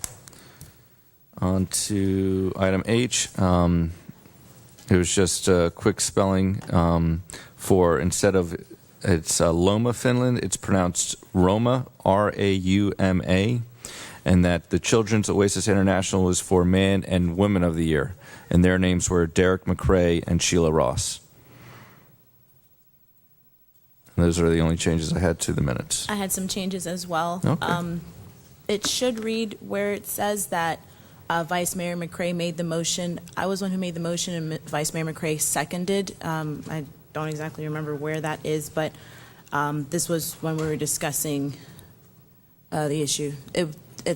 I'll talk to you later about it, Catherine, if we need more specifics. And then the other part was when we were discussing the amount for the lien on the water, if we could just specify that amount when I made the motion for half of that, if we can specify that it's 2906 something, it's not just 2900, that we can have that reflected in the minutes correctly. Thank you.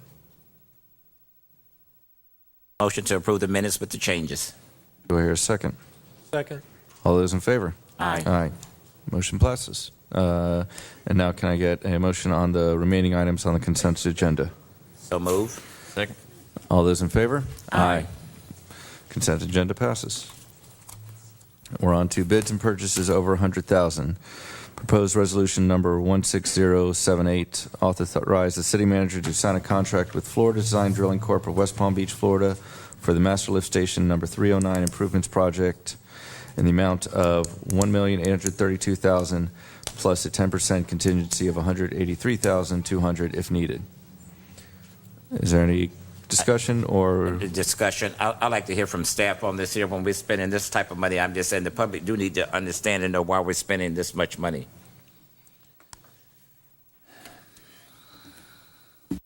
Yeah, Colin Groff, Assistant City Manager. This is a project to rebuild one of our 28 master lift stations. We do one about every 18 months. They last about 40 years, and if you do one about every 18 months, we replace them when they wear out.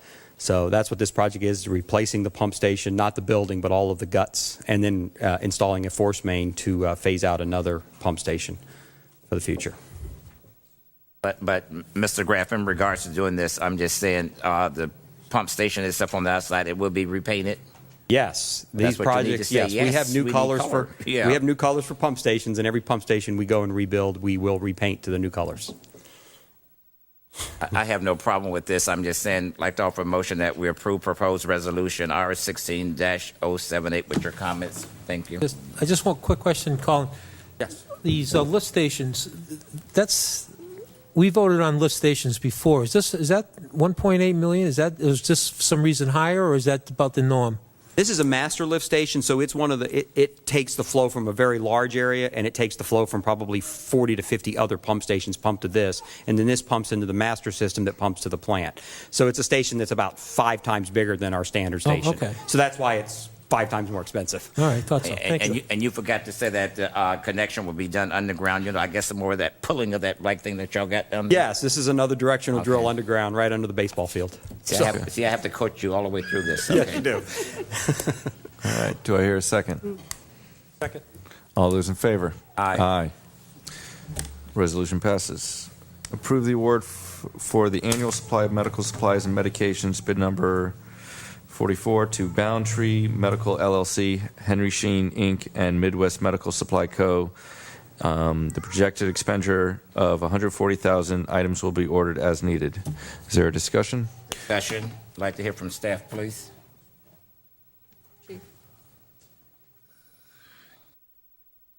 As he's coming, I know that this is as needed basis, but I'm just saying, you know, we need to let the public know. I'm just saying, you know, Chief Joseph. Yes, the bids, just an annual bid we do every few years to rebid our medical supplies. We do a general bid to get a response from all the contractors in the area that provide that service. We usually take the lowest bid, and the price reflects the cost, increasing cost of medications, and then it changes because of the drug overdoses and those kind of things. We have to use more medications, so the price progresses about every year.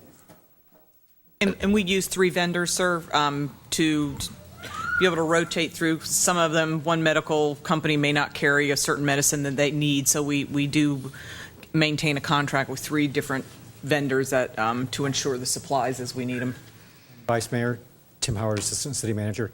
To date, we've spent $91,000 this year, and last fiscal year we've spent $122,000. So the 140 is just an estimate for the year. Thank you. I'd like to go back to Chief Joseph, please, if we can come back to the mic. Sure. Thank you, sir. You said that we have the lowest bid, but I'm just want to make sure that the lowest bid, we're not infringing on citizens' lives by going to the lowest bid. We're still getting top qualities. Now, we specify all the medications to medical specifications, and then we allow them to make sure that they're up to our standards of quality. So That's what I need to hear, sir, for the record. Although it's the lowest, it's still the best. That's all I need to hear. Thank you. Chief Joseph, Yes, I got sir. a question. I know this is a joint bid with Del Rey, which is about the same size we are as far as personnel.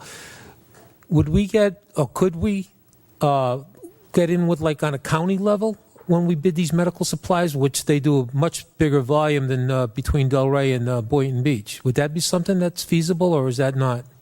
We'll talk to Del Rey about it, but generally speaking, most municipalities bid those on their own, and some municipalities use different mechanisms to get the best price, but generally if you do it with general bid, they use the same vendors.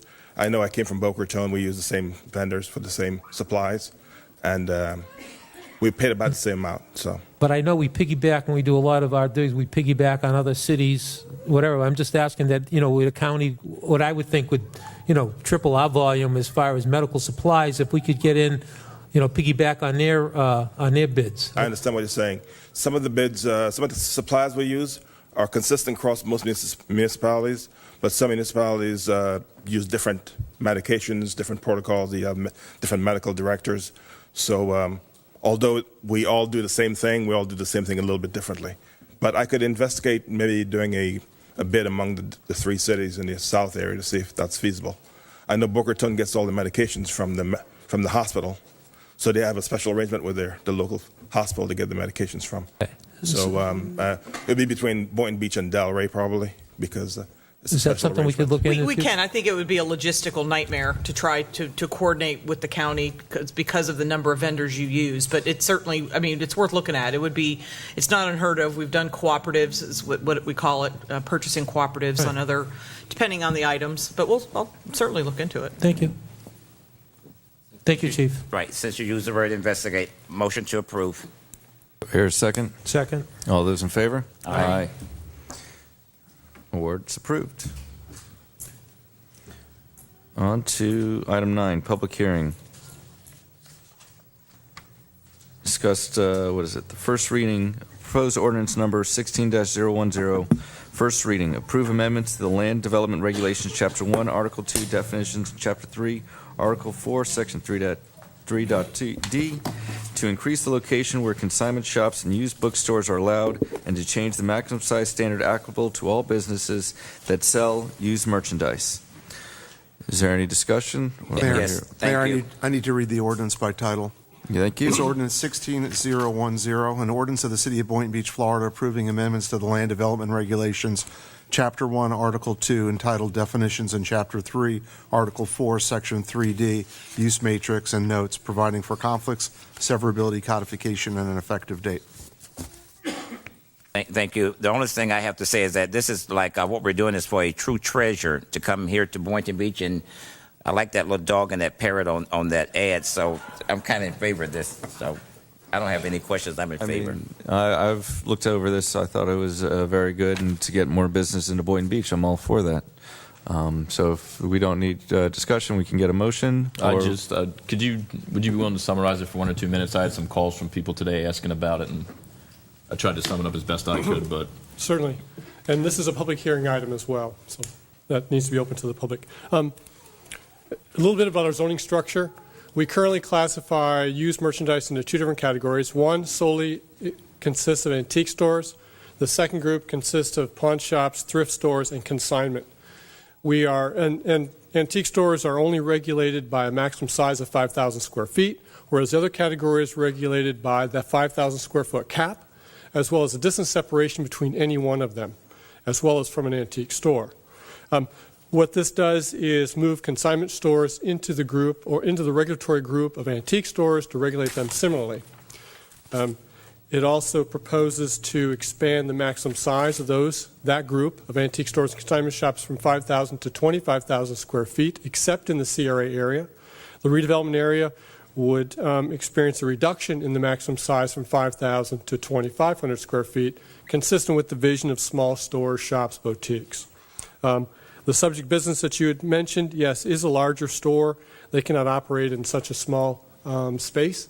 This does open up the door.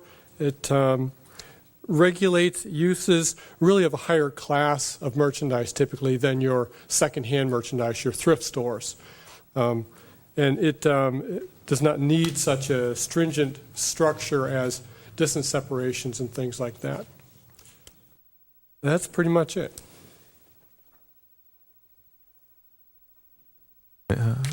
Motion to approve resolution. Ordinance. Ordinance, thank you, number 16-010, first reading. All those in favor? Mayor, Yep. first, it is a public hearing. If Oh, I'm anybody- sorry. Is there anybody from the public that would like to speak? And then it will be a roll call. Okay, thank you. Roll call. Mayor Grant, Aye. Vice Mayor McCray, Aye. Commissioner Katz, Yes. Commissioner Romulus, Aye. and Commissioner Casella. Yes. The vote is 5-0.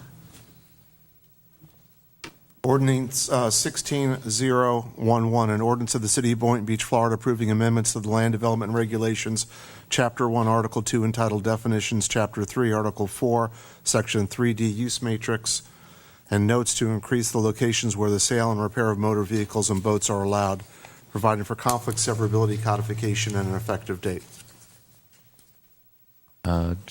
Do we need a discussion or public? Is there anybody from the public that would like to speak on this? Just to clarify some things, you made a statement at the beginning. You were trying to clarify.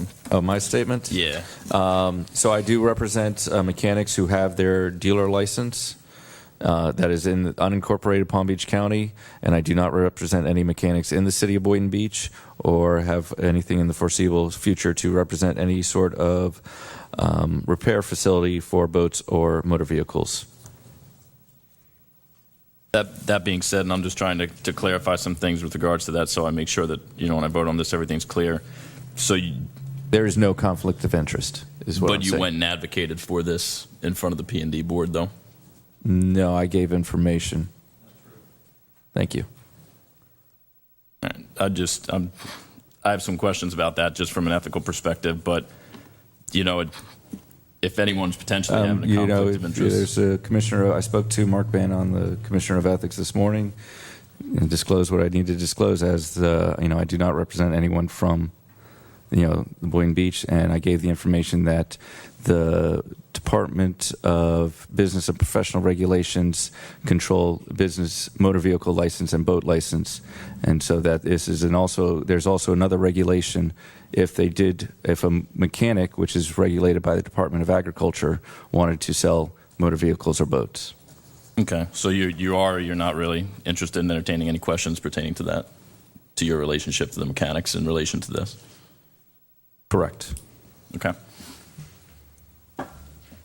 I'd just like to say that this came up before previous commissions. I'm just saying, and the main reason that we didn't want to approve this was we didn't want dealerships opening up, putting cars on the outside. I have no problem with them doing what they have to do with vehicles on the inside of their businesses.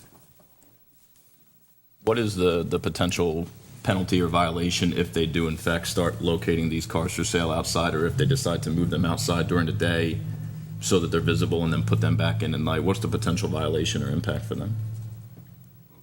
Mike Rowe, Planning and Zoning Director. I should have announced that initially. We would apply the city's code compliance process to that, which if it actually culminates to the level, it could be liens and so forth. Yeah, that's my main concern would be if people start turning their parking lots into, for sale parking lots. Trying to anticipate that. That's why conditional use approval process has been attached to this. So it isn't without our oversight as staff's review process as well as your ultimate review process. We will be on the property. We will get an idea of the capacity that they have to store vehicles. If there's very little space, if they have one space for their repair bay as it is, and they have to repair to have an accessory to them, if they have one repair bay and the rest of the space in the building is occupied by materials, equipment, and so forth, they obviously don't have room for it. So it isn't something that we'd advance to and be able to approve. Mr. Ram, could you tell me where the C3, C4, PCD, M1 bid zoning districts are? Because I don't have a clue. I can give you some pretty good examples, sure. C3 is the most intense commercial or retail district. Could we have a map of that? Do you have a map that we could visual up here? We don't. That's going to include just about every commercial zoning district in the city. Boynton Beach Boulevard, for example, to Seacrest is C3 zoned. West of Seacrest I-95 is C1 zoned, which is more office. Going west, you have C1 and C2 on the south side, which is where the old Krispy Kreme used to be, and then you've got the small strip center there where the tobacco place is, and then after that, you've got an office district, which is also in the C2 zoning district. The mall is C3 zoned. M1 are your industrial pockets. One is where we talk about the budding arts district. That's M1. M1 is also up along High Ridge Road, north of Quantum, just south of Minor Road. You said PCD. PCD, a good example of that is the Sports Authority Shopping Center. So we could have a boat repair shop in the Sports Authority empty building, soon to be empty? No, sir. That list in the title is necessary for consistent with advertising requirements. But if you look at the regulations themselves, that it's more detailed as to what is going to be allowed in each one of those. So C3 is in there because staff is proposing that you allow boat sales. No repairs and no outdoor storage in C3. So they could sell boats out of the Sports Authority building but not repair? That's correct. You could sell them now as canoes and kayaks and things like that, recreational vehicles. This would probably open up the door to be able to sell smaller, a little bit larger vessels, small fishing vessels, things like that. Thank you. I heard a comment from the public. Does anyone would like to speak? Yep.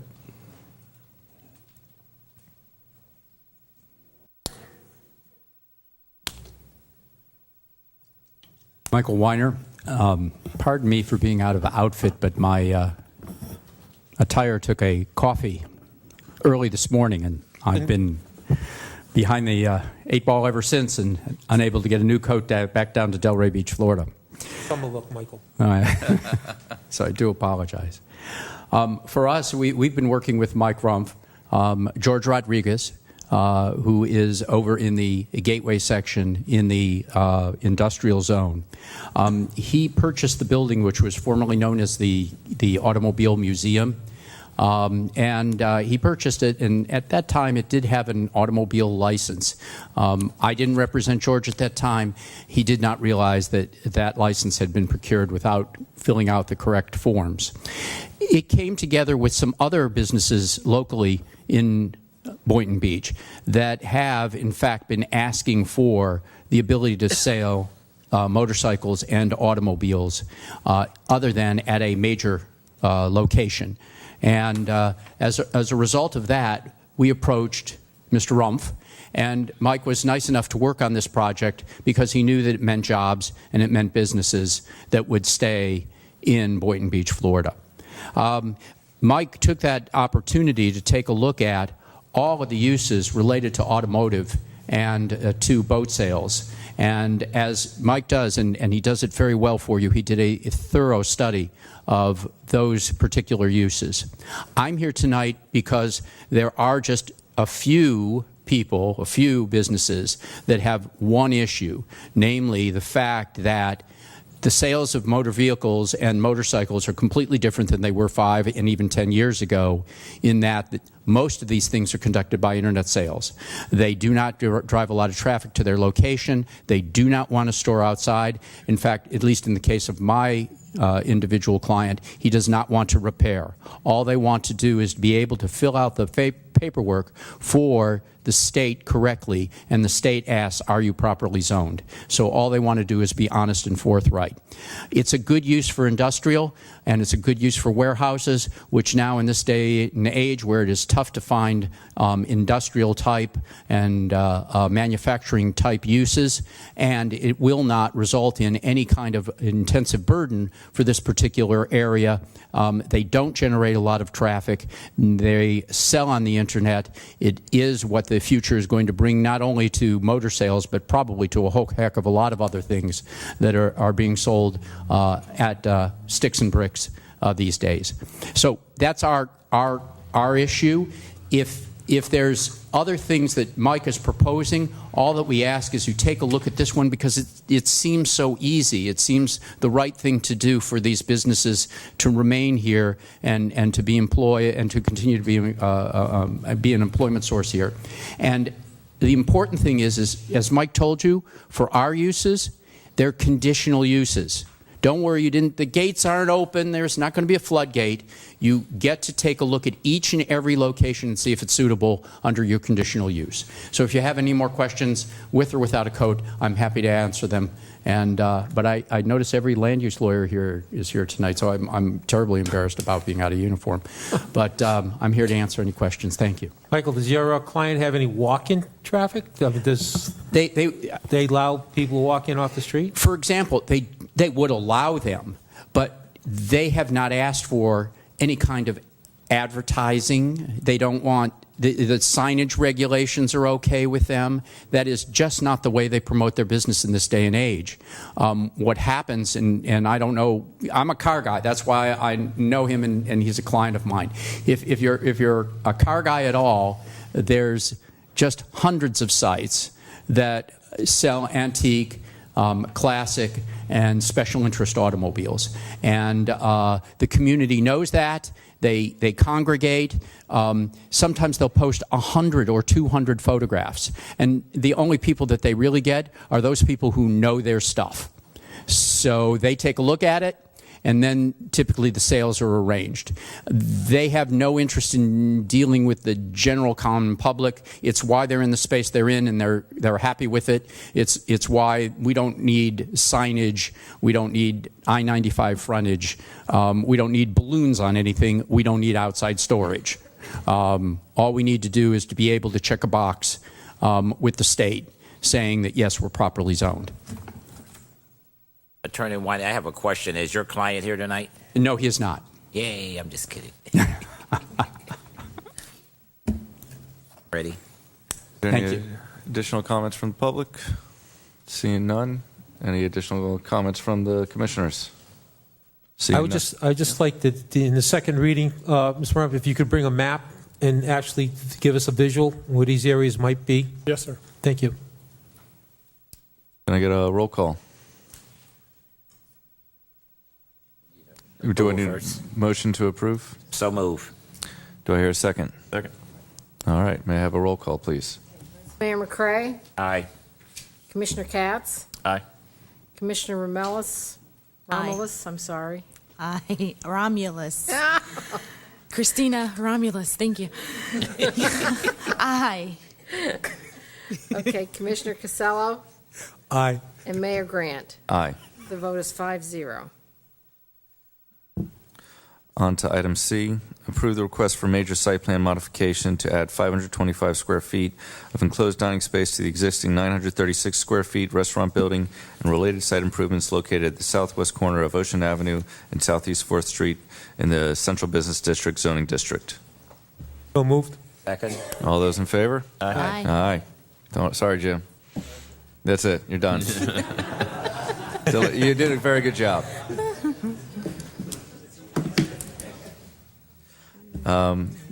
Jim, can you get the reading of item D? Yes, and let me note that item D, E, F, and G are related. Also, if you jump ahead on the agenda, 14B will also tie into this application that's been made. So these will all consolidate at the time of second reading. Ordinance 16012. An ordinance of the City of Boynton Beach, Florida, approving the application of Michael Bertino, of 601 Southeast 4th Street, LLC, and 601 South Federal, LLC, for Hidden Brook Corporation owner for land use amendment for a parcel of land located at 601 Federal Highway from local retail commercial to mixed use, provided for conflict severability and an effective date. This first item D is a legislative determination by the city. However, if the applicant wants to make a presentation With respect to related items on the agenda, those items are quasi-judicial, so anybody who intends to testify in those proceedings, please raise your right hand. Do you swear or affirm the testimony you're about to give will be the truth, the whole truth, and nothing but the truth? The documents that are part of the commission agenda package are part of the record. If you have other documents to present to the commission in public hearing, you need to identify those, and copies need to be left with the clerk. If you're here to testify in any special capacity, engineer, architect, something of that nature, please identify your qualifications to the City Commission so they could take that into consideration. Applicant, you're up. Good evening, Mayor, Vice Mayor, Commissioners, staff. Thank you. I'm Bradley Miller of Miller Land Planning, and here representing the applicant. There are the 4 items that are part of your agenda. Since there's 3 that are being tabled, so the presentation that we're making tonight, it really just pertains to the land use change and zoning. They didn't get tabled. They didn't get tabled. They're not tabled. Okay. So, thanks for running our meeting, but they're not tabled. No, they're not tabled. Sorry about that. all right. In that case, I'm still prepared. All right, wonderful. So the PowerPoint will jump around here a little bit, but I have my dancing shoes on. So this project, it's 601 South Federal Highway, which is located on the west side of Federal Highway at Southeast 5th Avenue, and it stretches between Federal Highway and Southeast 4th Street on the western side. Surrounding the property is, we have Sterling Village, that's across Federal Highway to the east. To the north is a office commercial area and some vacant land. To the west is Pence Park, and to the south is an approved and under construction assisted living facility.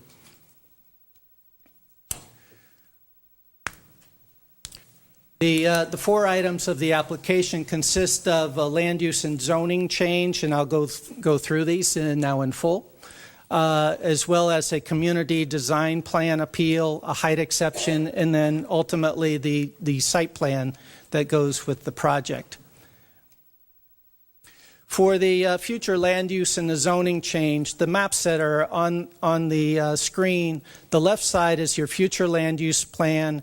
It's from the comprehensive plan, and currently the site has a designation of local retail commercial.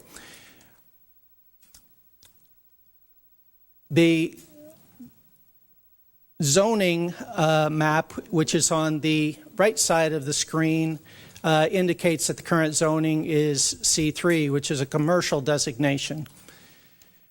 In reviewing this, we're proposing the change from the local retail commercial to a mixed use category for the land use, and changing the zoning to the corresponding zoning district of mixed use low 2 from the C3. All of this is following a plan that's been adopted and part of your regulations by reference in the codes of the Federal Highway Corridor map. And this is a portion of the map that was adopted back in 2006. The middle area here, that is not the button for the pointer.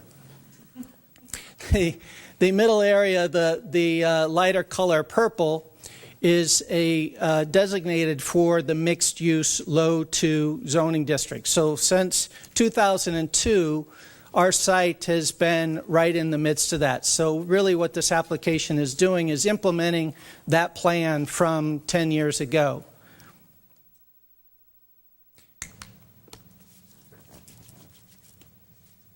What that means for our development is that the chart that's on there gives 2 columns. The middle column is 3 columns, I guess. The middle column is showing what the maximum potential is under the zoning district of the mixed-use low 2. You can see building area 78,000 square feet plus, the density 37.5 dwelling units per acre, number of units 45, and the height is 65 feet when it's on the western side of the property adjacent to 4th, and 100 feet when it's over on Federal. The right-hand column is what we're proposing, and you can see as you go down that, we're considerably lower on square footage of building area of 42,217. Our density is lower. The number of units that we're proposing is lower. The only thing that we are peaking out at is the 65 feet of building height on the building, which is on the western side of our property, which I'll get to here in a moment. The building on the eastern side is an office building. It is a mixed-use development, and that's proposed for 40 feet. What that means for a site plan is, again, a mixed-use project, and by your code's definition, that includes horizontal or vertical mixed use. So this would be considered a horizontal mixed-use project. The building on the right-hand side of the screen is an office building. It's 3 stories, 40 feet high, 11,000 square feet. The building on the western side is an apartment building for multifamily residential of 28 units, 7 stories, and 65 feet, a little over 35,000 square feet. This is giving you an architectural rendering. This is where the presentation will jump around a bit because this was my last slide until the tabling not happening. But this is giving you a bird's eye perspective. The road in front is Federal Highway here, and this is 5th. So this is our office building, which again is 3 stories, 11,000 square feet, 40 feet high. And this is the apartment building on the western side of the property, which is 7 stories, 65 feet high. We put in perspective here the block model of the assisted living facility to the south of the property, which is under construction. It's been approved for a number of years and now under construction. That building is approved to be constructed at 63 feet high. So we're, for the frontage of Federal Highway, we're already below what's already been approved on that project.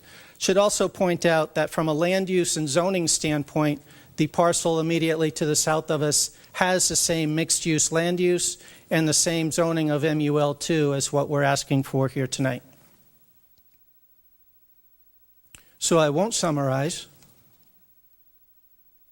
And let me go into some of the details. Our access for our site plan is coming off of 5th Avenue South. It's a driveway coming in, circulating around with parking here in the middle. One of the issues that we dealt with as we're going through staff review was the parking for such a project. And there's a number of ways to calculate the parking by the code. We eventually agreed upon what's called, or what's referred to as sustainable parking, where there's a reduction in the parking requirement to be able to promote more sustainable methods for alternative means of transportation. Built within the project, we have covered bicycle and scooter areas that are covered and secured so the residents there can use those. We have compact parking spaces. We have charging stations that are going to be part of the compact parking spaces. From a sustainable construction standpoint, we're proposing that the parking area be a light gray concrete as opposed to asphalt, which is less absorbent of the heat index. The buildings are going to have white roofs. They're going to have efficient windows, HVAC. There's a whole list which will come up here later. But in doing so, jumping ahead here. Other features of the project is a plaza that's within the front area here of the building. That's something that's part of the code, part of the request of staff, and we've worked with them. It actually ends up being a 2-tiered level of a plaza because of some of the grade elevations up there. So I think that's going to be a great feature on that corner. It also provides a functional purpose of having visibility, which is required not only by the city but also for DOT, for Federal Highway, as you're making the turning movements. On the south end of the office building, there's a new bus shelter that my client will be constructing. There's already a bus stop there. and the bus shelter will be right in this area, and will be architecturally finished the same as the other buildings within the development. Also on the south end of that building is one of the covered areas where the residents and employees of the office building could park their bicycles or scooters and have those secured. Continuing around the other corners of the property, there's also another small plaza area as you round the corner there at 5th and 4th. And then on the southern side is a cabana and pool area, which will be an amenity for the residents of the office building. Back to the parking. I mentioned that there's 84 parking spaces that are within the site itself. As you break this down, the way this is really going to operate is the office building is going to be open in typical business hours during the day, and which is when the majority of the residents will be gone from the property and working. And then the reciprocal works where in the evening the residents come home and the office building is unoccupied. The office building standalone by itself requires, if the building is completely occupied by city code, requires 44 parking spaces, which leaves 40 extra out here that the residents could use during the day. In the evening hours, the multifamily building, it would generate the need for 50 parking spaces by code. So again, there's 34 spaces that are actually on the site and available for any overflow. So we feel that we have an ample amount of parking for the site. With that, and as part of, and Mr. Sheriff indicated, part of 14D of your agenda is going to address some of this. The code right now allows for parking spaces that are on the adjacent street next to you to be counted in your requirement of parking. So there's 5 parking spaces there. Through this process, I think it was educational for all of us, but we realized that this is an area of Boynton Beach that's becoming more urbanized.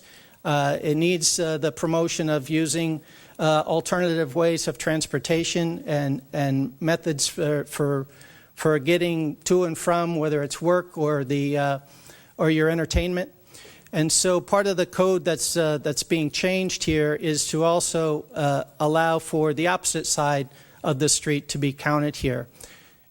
We really don't believe that we're going to need those 10 spaces, but wanted to bring those up. It's part of the staff report, and it's part of the calculation. Bill, not to interrupt you, but is that a medium you got going there between those off-street parking spots? There is an existing median now in 4th Street, yes. Okay. You be enhancing that or doing any type of upgrade to that? There's been nothing to discuss. That stretch of the roadway is pretty new. The landscaping, I'd have to go look at it again, but I think it's in pretty good shape. Lastly, on the parking, just as truly by code, it talks about a contingency parking. There's an additional 8 spaces here, which right now that center island, it's a landscape island, it's open space. We wanted it as open space to provide that green space for the project. But to satisfy the code requirement of contingency spaces, what we could do is actually the spaces that are on this end could slide into what are called tandem spaces. It's more like your home driveway where you got to shuffle your wife's car out so you can get the car out of the garage. It would be one of those scenarios. So 8 additional spaces could go there. We would work with the tenants within the office building to use that, so it wouldn't cause a conflict with anybody else coming to the property. But again, those are a contingency item. Our intent is to have this as an open space little park setting within the middle of the project. Bradley, excuse me, before you go, Yes. Let's back up to that in the roadway there. Okay, Commissioner Casello asked the question, would your client think about enhancing that? That is a part that is owned by the city. I'm just saying, any improvements and help that we can get, I'm just saying it would be appreciated. I just want to know, are you all willing to help us with that if we need to? There are some things within the conditions already that, for example, because of the residential component of the project, where there's a $16,600 condition to pay to the city for Parks and Rec. I don't know if that would be applied to that or not. There's also some other parts of the conditions that we'll address where there's some other external improvements that are being requested, which I can address too. But right now, that median, I think it's in pretty good shape. So I'm not sure. I think there could be money spent. Let me address elsewhere. that medium. You know, you said it's in pretty good shape. The city keeps that medium up the best that they can. They went out and put mulch in there, and then after that, the rains came, and I was on my way to the senior center, and down the road was the mulch going down. I'm just saying, still, I'm going back to it. If you know, I'm just saying, y'all have leftover shrubbery, anything that you all can help us. I'm just saying, would you all? We'll certainly take a look at that, and then we can address it at second reading. Yeah, thank you. So to continue here, this is really the parking numbers and how we came up with them. Overall, under the Sustainable Parking Code, there's a requirement of 94 parking spaces. Through all the spaces that I addressed with you, we have 102. So we feel like we're above and beyond in the parking. One last point that I want to make, in going through this analysis, one of the things that I did was I looked at some of the other neighboring cities. There were 3 different cities where the 84 spaces was actually higher than many of those. So I think a lot of the other cities who are entertaining more urban type of development are recognizing the reduction of parking, which then promotes walking, bicycling, bus, alternative means. This is also within the transit-oriented district of the location, within the half-mile location of the train station, which is to the north, just 3 blocks. The community design appeal is a portion of the code. It's not a variance. It is an appeal where there's a circumstance that doesn't really can fully comply with all the requirement of the code. In this situation, the way the code's written is that ideally the buildings are the code is wanting the buildings to stretch from property line to property line, both along Federal and along 4th. In our situation, there's 3 areas where the buildings don't comply with what's called a build-to line, where rather than a setback, the desire of the code is that the buildings be up on the street somewhere between 0 and 10 feet. So there's the first part of it is at the northeast corner of the site for the office building, where the plaza area is. In that area, we're over 20 feet in that area, but it provides for the plaza, it provides for the handicap accessible ramp that comes into there, it provides a planting area. This is where our art feature is going to be. So that's where that one is coming in at. On the south end, we have a few things going on there. There's an easement right in this corner that is where our water and sewer connections come in, so we wouldn't be able to build over that. In addition, we have the bus shelter, which comes right up to the corner of the building. So to provide the bus shelter within that area, which is where the bus stop currently is, it pushes the building back. So in that area, we're about 14 feet.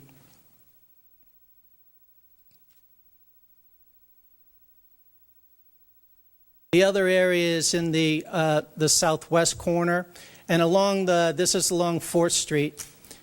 On this side, we have our cabana that's here, which is about 14 feet away, and then in addition to that, there's going to be a rail fence and landscaping that stretches along there that makes this connection. I think this is something that's been supported by staff. In fact, all of our application components are being supported by staff. But it's wanted to address that from the community design appeal. The next component of the application is a height exception. And this, it seems like there's a little misunderstanding in the public of we're exceeding the height and we're going above and beyond code, which is not true. Our building is at 65 feet, that line right there. The way that the code is written is that measurement goes to the roof deck for a flat roof. So then you look at the rest of it. The code also allows a parapet on the top of 5 feet, which is this component. So the area that we're asking a height exception for is this area in the middle. We have an elevator shaft that comes right up through the middle here. So the purpose of our height exception request and the purpose of that height exception being in the code is to do exactly what we're doing, is screening the elevator shaft so it's a more aesthetically pleasing situation. If the parapet were kept at 5 feet, which is allowed by code, the elevator shaft's going to stick out above it. So the area that we're only asking for from 5 feet to 10 feet is to cover the elevator shaft and this very central area. That part of the building, this component right here, is also set in. So the two wings here and here, it's a little bit of an H, if you will, and so it's set back. So the height exception, again, is not a variance. It's a height exception that's allowed by code, and we're really just following those steps of the code for that component of it.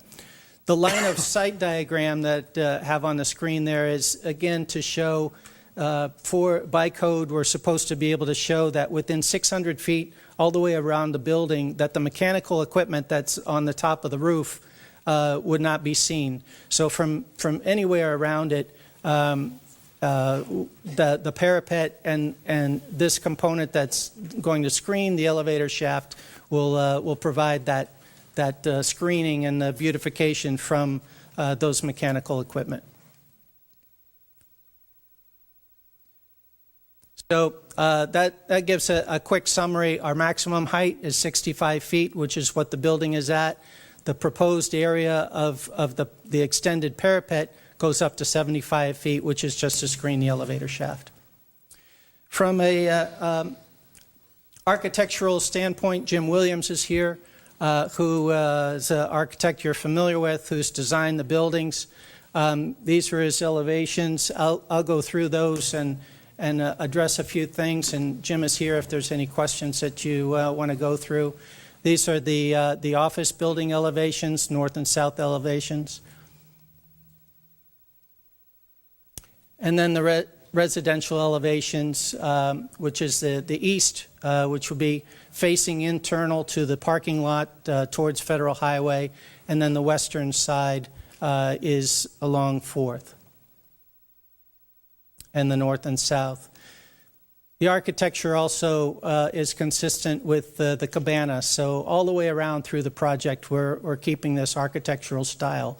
This actually came, it was kind of, the incentive was a building that our clients saw in Palm Beach. It's a very classic look, clean, not a whole lot of gingerbread, if you will, that's on the face of it that would clutter the face of the buildings. I mentioned previously some of the components of the project and construction that we're going to be using as we move forward, and these are just listing some of those that I had mentioned before with the roof, the parking lot, LED lighting, and the list carries on there. One of the things that was asked by staff was, well, once the trees grow up, how will the parking lot be shaded? And so what this diagram shows is how once the trees mature, we're anticipating that those trees will provide 45% shading of the parking lot in addition to the construction techniques. There are a few conditions that we wanted to address and ask your consideration for some changes. The first one pertains to the part of putting in lighting for the development and along 5th Street. Just the way it was written there, it was a sole responsibility. It's something that we will need to coordinate with and will coordinate with both the city and with FPL to get that lighting as part of the project. And I believe staff is in agreement with this change. Number 7 and number 9 pertain to some of the infrastructure improvements. Number 7 pertains to a water line that is along Federal Highway. Our property is 150 feet wide from north to south, and there's by this condition, the staff has asked us to look at that section of pipe, and if it's in poor condition, would be to replace it. Our position is that's something that there's impact fees, there's taxes, that part of the, not to mention the increase of value and taxing value that this project will bring on, that should be a city responsibility for that 150 feet.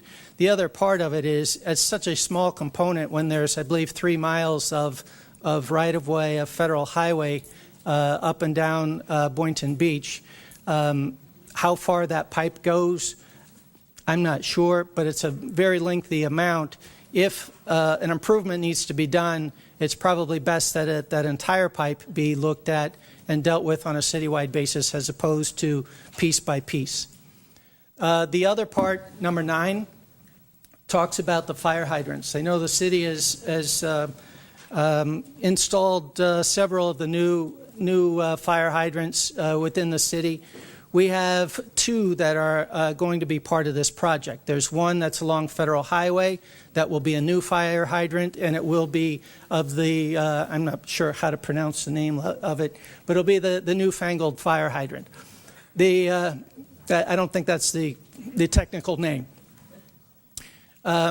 The other one is at the northwest corner of 4th. It's there, it's operating, it's very functional, and that again is something that we ask that we not be responsible to take out something that's very functional right now. The estimates of cost to change that in the hydrant, the installation, the design, permitting, connections, et cetera, is somewhere in the range of $20,000 and $30,000. So that's a big chunk of money. The last component is number 15, which pertains back to some of the architecture. The first part is there's an area along the frontage of the office building where staff is asking us to actually take out some of the landscape strip that's right up against the sidewalk of Federal Highway. The sidewalk out there is 7 feet wide now. Plus, there's a grade change as you go from the sidewalk up to the property, which will cause some difficulty. So we do have some areas that are going to be cut out and paved. And the purpose from a staff perspective is they were asking that this site provides shade and shelter. If someone is walking along, that this would provide more shade and shelter, that the landscape be clustered at the corners of the building. We have the bus shelter that's on the south side that I've mentioned. We have within the middle of the building an area that's indented into the building that's covered for shade and shelter. And then on the north end, which is the main entrance of the office, there's another covered area. So it's about every 20 feet there's a place to tuck in and get out of the weather if the skies open up at a certain amount of, during the day. 20 feet's about the length of a parking space. So you don't have a long way to go. So that's something that we don't think is necessary. In addition, that area of the building, this is an office building. It's not retail. It's not something where typically you want a pedestrian to be looking into your windows as you're there working, as opposed to a retail store looking at goods. So it's a whole different use. The bottom 15B pertains to the western side and the residential building. There's 2 ground floor units that face forth. And in those units, let me see if let me go back to the site plan.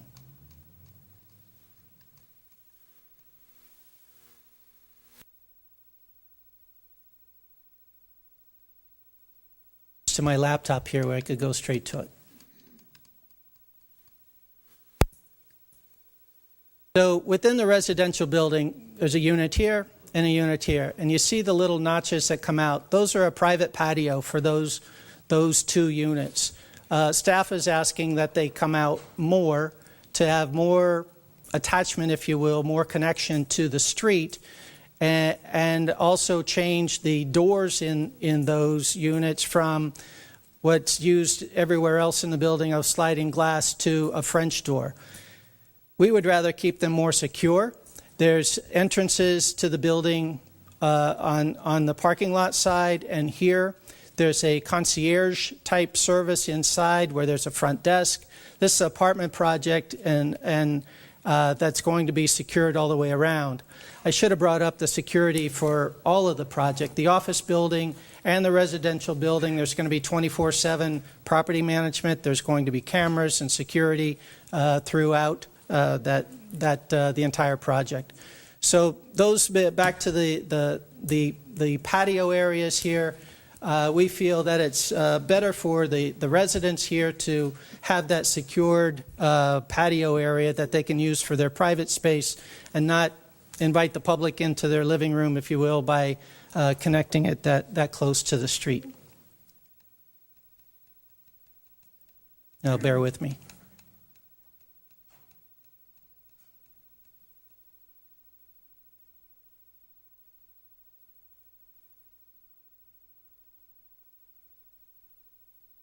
So that really concludes our presentation. I'm here. As I mentioned, Jim Williamson is here, who's the architect. Ken Khalil, our attorney, is with us, and our clients are here as well, if there's questions. I have questions. First of all, I need staff to come up. Then I'm going to come back to you. Okay, in 2006, we did the Federal Highway Corridor. We approved that. Yes, right? sir. I think I was sitting up when that was approved. My question is that what they're proposing, is that in line with what we voted upon for the Federal Highway Corridor when we voted upon that? Mike Rumpf, your Planning and Zoning Director. One of the main thing that you voted on in that plan was the allocation of zoning districts throughout the corridor. And it broke the corridor into 4 different districts. And this area of the corridor was recommended for mixed-use low 2 from that plan. And that is the zoning district that's being requested of you. My whole take is that when we have newly elected commissioners, which I'm glad we do have them, I'm just saying, but they need to be aware of what was in place prior to them being elected. I'm just saying we have citizens going to them telling them that this is what they don't want. It's not in the best interest, but it's been in place for like over 10 years. And I need to have you, Bradley, address the assisted living facility that's going back up on that side over there that's been in place like for 10 years. They finally building it. I never heard anybody say anything about that. And that's like, can you just put that?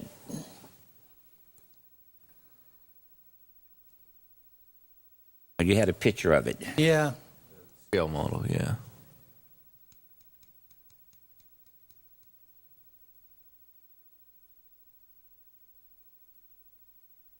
Or I don't know if they took it back to the beginning.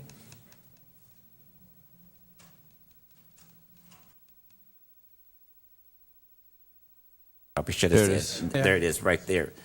Okay, is that building, the assisted living facility, is that taller than your building?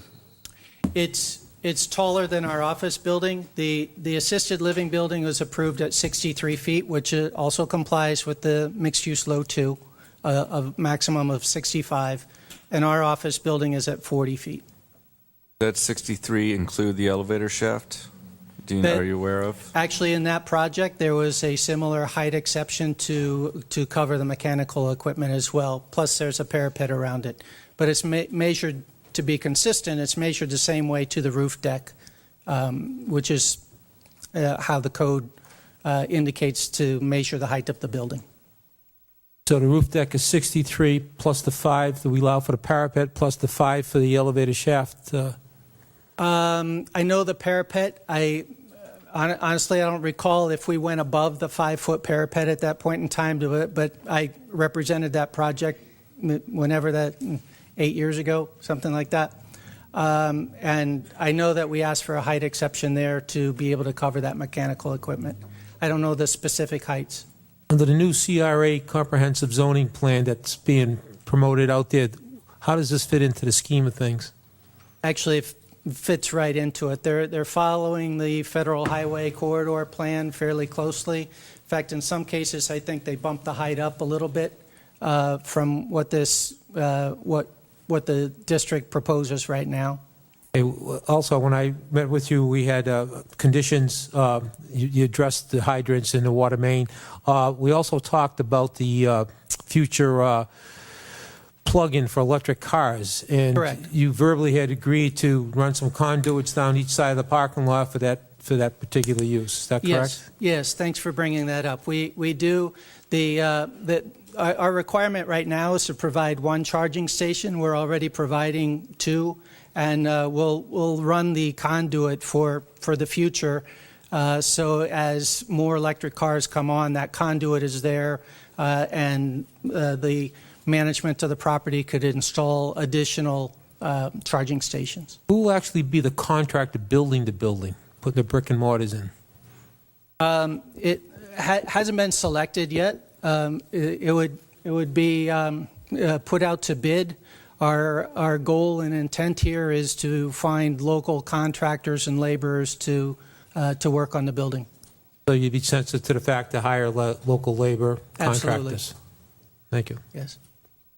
My whole take is that, I recognize groups that come in and like to say that we're not doing what was requested, but like Sterling Village was always like saying that they don't want this across from them, but right across from where they at now, we got an assisted living facility that's going to be up like that. That's what I'm saying, so when people bring things to me, I'm like saying, are you all listening and looking at what's already in place?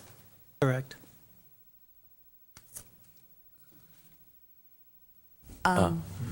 Commissioner Romulus? So regarding this project, I have some serious concerns about its future use in terms of it potentially becoming an IOP or some type of PHP drug rehab facility. And that's something that we've been fighting here a lot in the city of Boynton.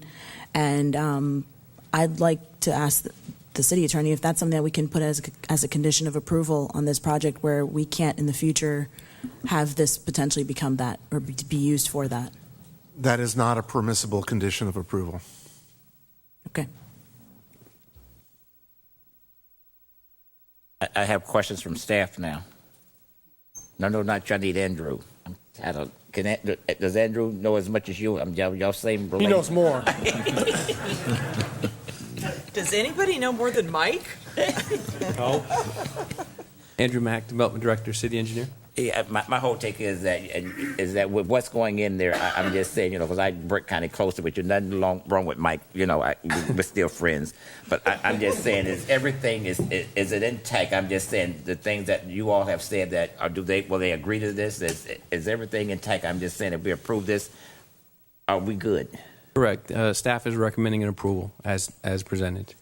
Oh, Mike, you could have said that. Thank you. We do differ on a couple of the conditions that the applicant on the water main and the fire hydrants. I think there's a disagreement on that, but as far as the others, I think we're, and possibly I'd have to speak with Ed and Mike about the shading on the building.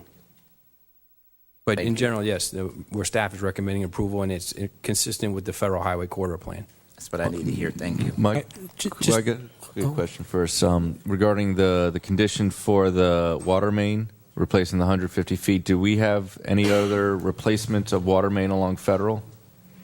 Correct. 500 Ocean is actually actively replaced that water main as well, adjacent to their property.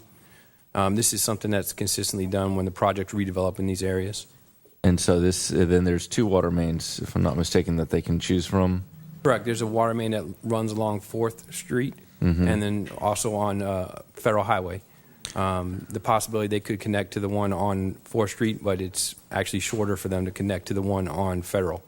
And so will they be required to pay for the stoppage of traffic and digging up the road up along Federal? Correct. And any connection to them, any MOT that's required to construct that improvements would be borne by the developer. Correct. And is there anything before 500 Ocean regarding the water mains on Federal? What's the question? Sorry. I guess, does Colin know? Yeah. I know what the question is. Yay. Yeah. Yeah, Colin Groff, Assistant City Manager and Utility Director, I guess, for this question. Yeah. In the utility policy, when a development is going to build on a site, if the adjacent infrastructure is not adequate, either because of its age, because of its condition, because of its size, the developer is required under our policies to upgrade and or change that. So virtually every project that comes in, there is some kind of work, unless it's on a brand new system. If it's a new development, of course, they're not going to work because it's all brand new water lines, but in older areas. So most projects come in, I don't remember a project in the last 2 years that we have not required some sort of infrastructure improvements. Now, once staff looks at it in the detailed plans, if staff determines that the problem with this line is it's an old line that's a type of material that if the contractor works around it or tries to tap into it, they're going to break it. It's going to fail. It's going to cause failures in the future, and it's bad for the developer, and it's bad for the city, and it's bad for the utility. So it needs to be replaced. If it needs to be larger than what it is right now, the city does have a cost share policy in place that we would use to cost share that with the developer. So you're saying that because they have the 150 feet on along Federal, they need to replace that, and then the property south did not replace or they're still being built. Are they required to replace their? I'll have to check into that one. I'm not sure. That was permitted so long ago. A lot long before I got here. So So I have to look into it. The question is that are we going to require one property adjacent to replace a water line and the property just south not to replace the water line? I can answer that. Starting 2 years ago, the answer would be no. I don't know what we approved 8 years ago. I'll have to look into that. Okay. It also depends on where they're connecting and things like that. But it is a standard practice to require water lines to be replaced. Again, Ocean 500 is one. Casa Del Mar is actually replacing a lot of water lines. Trying to think of some other developments along Federal. There's a couple others that are doing the same. I'm trying to remember off the top of my head what they are, but almost every development that we work with, there is some kind of utility infrastructure replacement. Okay. And it is really for their protection also, because if they work around that line and break it, they're going to be replacing it anyways. And they're most likely, in this case, they're going to break it if they can even come within 15, 20 feet of it, because it's a very brittle, old water line. What happens if they break something that's not part of theirs? If, like, let's say they fix it and then just the north property breaks or the south?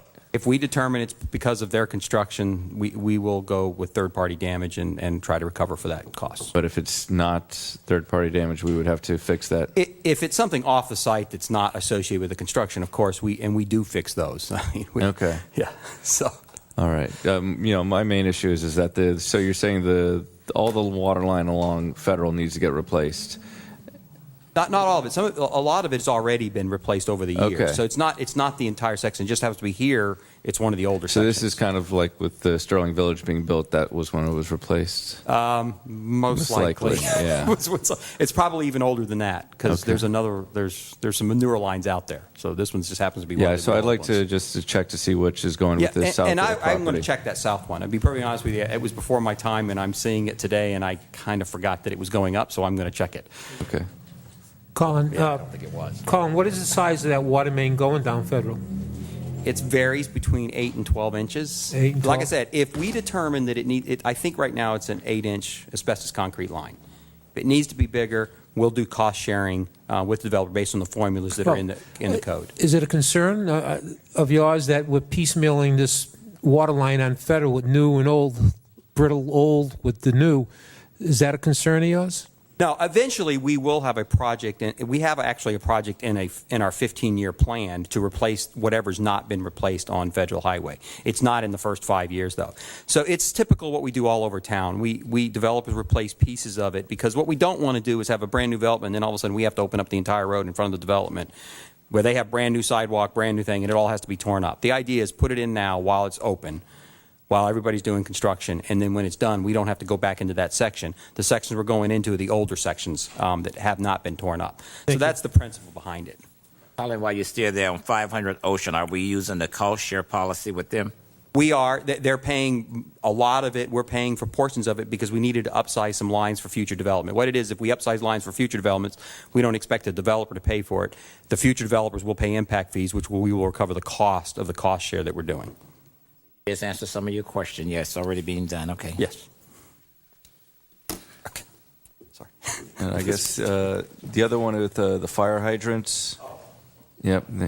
So is there any other on Southeast 4th Street that are the newer fire hydrants? We have about 300 in the system. I can't tell you if they're on Southeast 4th. We put them in. Developers, any new development is required to use the new hydrant. That's our standard. Period. Okay. All new developments, and then everything we replace, and we replace 50 to 70 a year, and we use the new hydrants. So the idea is over a time period, we'll go to the new hydrants, which the reason we chose is because it's a more secure hydrant for water quality protection. But you can't open it during summer when it gets too hot?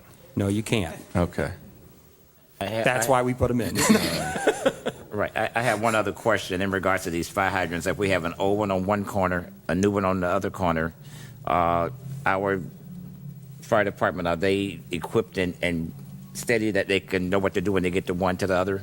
Yes, the new hydrants, the wrench that we use on the new hydrants will work on the old hydrants, but not vice versa. And every truck is outfitted with the new wrenches.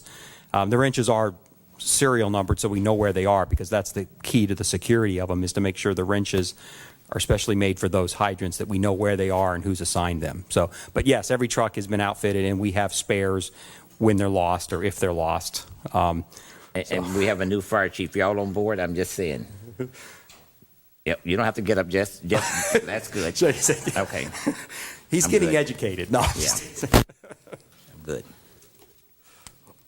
Bradley, just real quick, getting back to the hydrant thing, one of the conditions was both hydrants are going to be new, correct? Yes. One's old.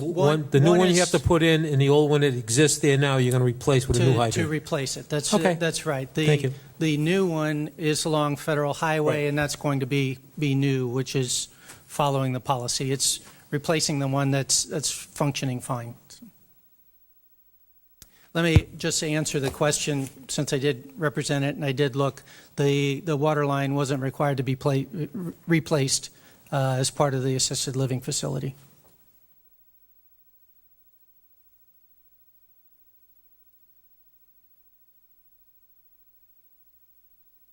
Answer my questions. All right.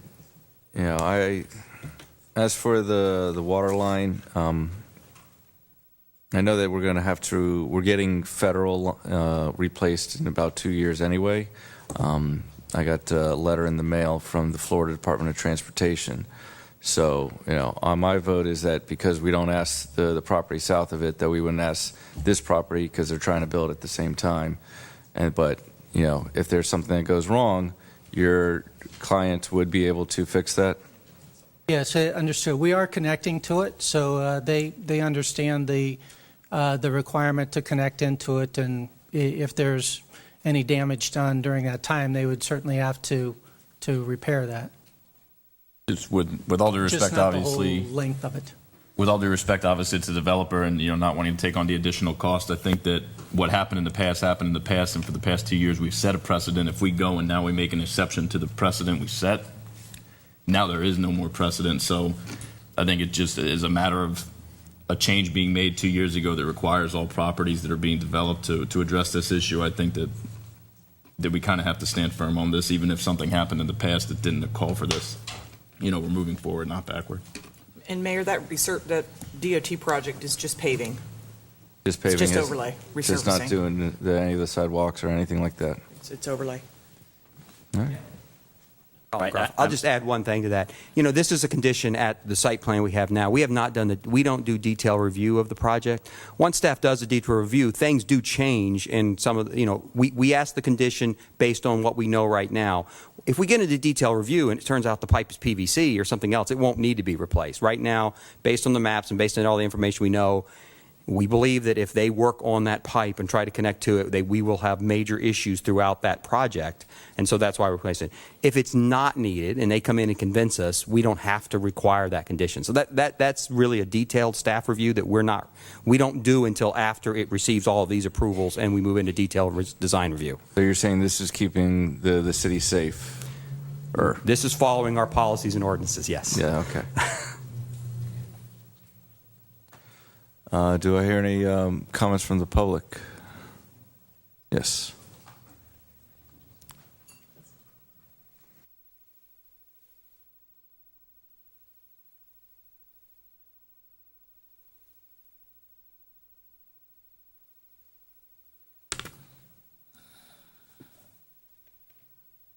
Commissioners, my name is Richard Tofano. I've spoken before. I am a director of Section 4 High Point. I can walk to this project. My address is 205A North High Point Boulevard, Boynton Beach, Florida, 33435. I want to speak about the height and bulk of this project.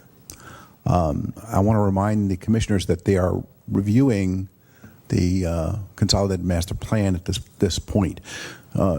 You have the right to decide what the height is on this project. This is not an of right height. And I'm hoping that in the future you decide to scale down the height from what was promised to the residents of Boynton Beach, that if we agreed to the higher central core area, that it would not flow into the other areas. I think if you look at the parking and if you look at the bulk of this project is high by two stories, both from a bulk standpoint, from a height standpoint, from a parking standpoint. The Las Ventanas project is 5 stories. This would be way oversized for this area for a number of reasons. One is that you have a residential area right to the south of one family houses, a public park, and that parking on West 4th is partially for the park, and it's a heavily used park. I'm asking that the commissioners look very carefully at this aspect of this project. Please consider the precedent that you're setting by allowing these height restrictions to creep down Federal Highway. And I can't, a speaker earlier today spoke on the node. I would reiterate all of the point that he made earlier tonight, and that is that we don't want this high-rise effect to continue all the way down Federal Highway. Thank you very much.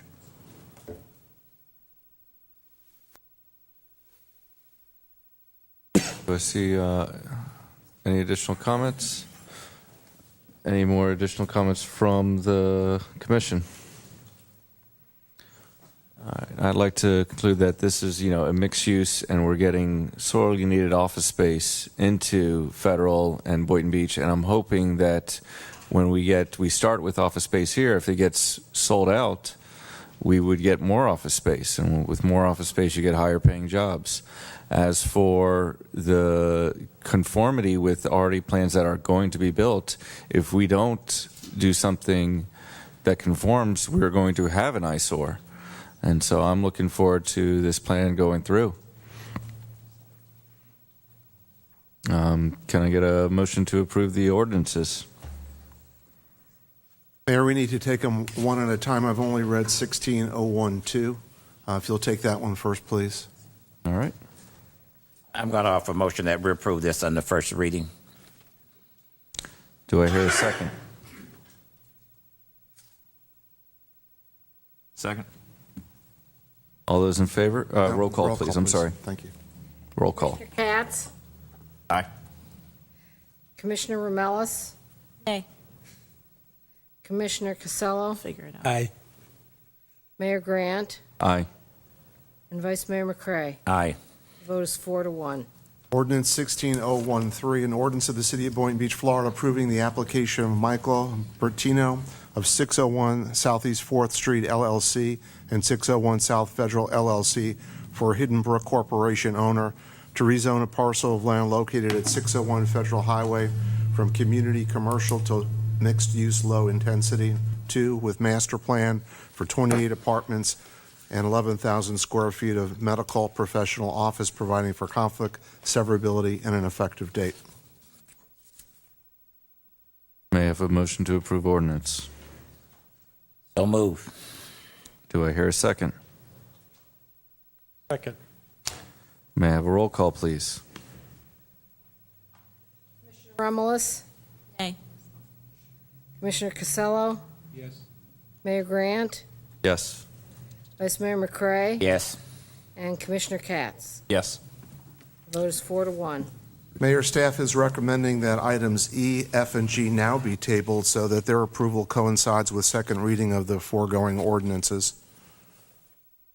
Commissioners, do you want to So moved. vote on it Second. now or table it? Second to table. Second to motion to table is heard. We have two. Can I get a all in favor? Aye. Aye. Items E, F, and G have been tabled to next meeting. Thank you.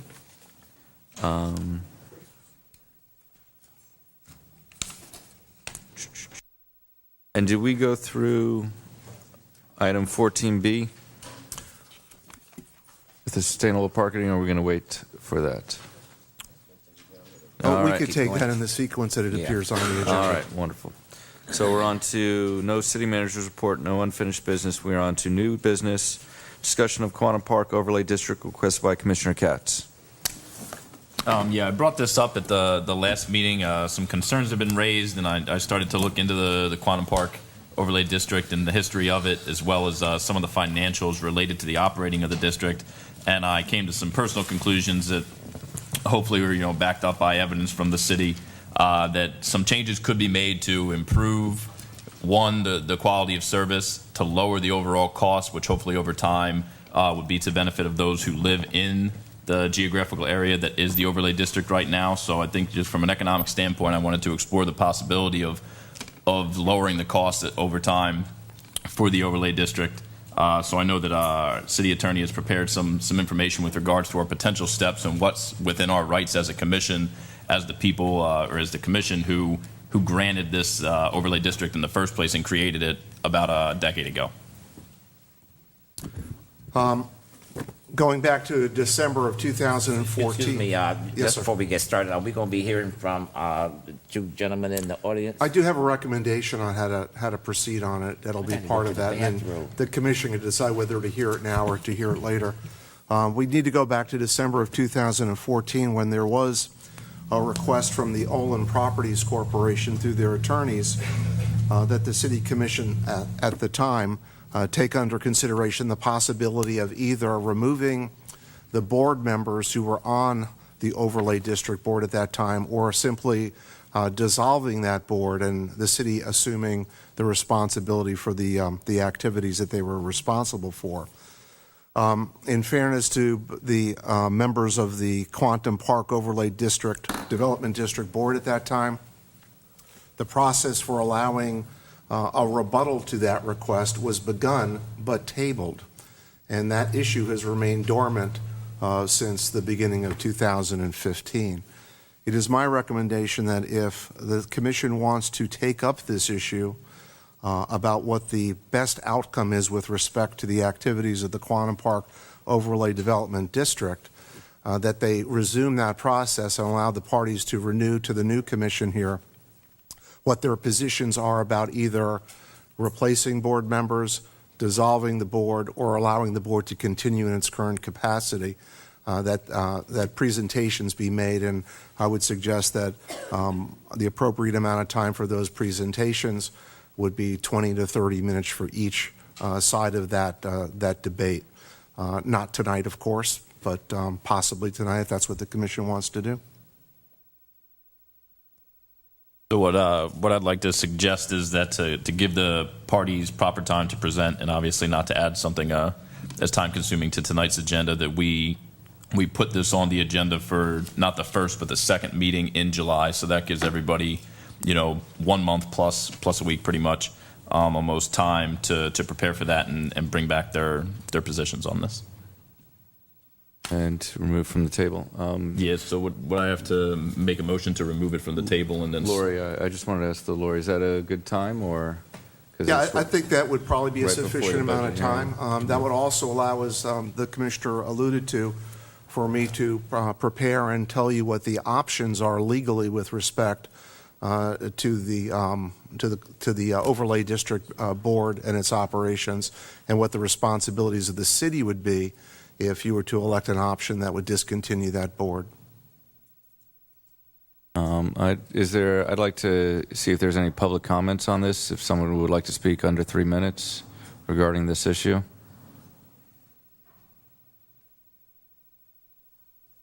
Just briefly, my name is Marty Perry. I'm the attorney for the Quantum Park Dependent Overlay District. This issue did come up, as Mr. Cheroff has indicated previously. There was a presentation that was made on behalf of Mr. Olenek. We were not afforded, although prepared at that time, to provide a response to their comments. I have no problem with the suggestion that's been made by Mr. Cheroff relative to July. As best I can tell right now, without looking at my schedule any further, I should be available. I need to consult with the board. I think that they have an interest. But for right now, the second meeting in July seems to be a meeting that we can make. I would like to suggest to Mr. Katz, however, and perhaps any other member of the commission that has any interest, that the district manager, who is here with me tonight, would be happy to meet with the city manager and with any member of the commission that they wish in order to review the district budget. The concern that I had heard that was a matter of interest for this evening was the question of whether or not there was some form of double taxation taking place. And the reality is that the district maintains a budget fairly strictly. They're responsible for a significant amount of maintenance within the district, which is what those monies are spent on. City taxes do not go toward any of that work, and if the city were to take that over, the city would have to assume the responsibility for what appears to be approximately $500,000 in expenses annually that's currently paid by the district and by the taxpayers in the district without support from any other taxing entity in the city. In addition to that, there is some roughly close to $2 million in debt that the district has. And that debt was incurred primarily for capital improvements that were made to the roads that were then conveyed to the city. So the city now has roads that they don't have to worry about maintenance for a period of time. There's a lot more to the issue. Now, granted, we can do this during a period of rebuttal, but I think also being able to do that with your manager or independently, individually, to review that budget, I think is something that would be well worth your time. And I would recommend that highly. I have no further comments. I'd be happy to address any questions that you might have. Is there anybody else from the audience that would like to speak? All right. My take is that I don't think the city should be taking on any more debt, or and that even if we tried to take on this, we would also maybe issue a special taxing district for the quantum overlay, which is already what's going on.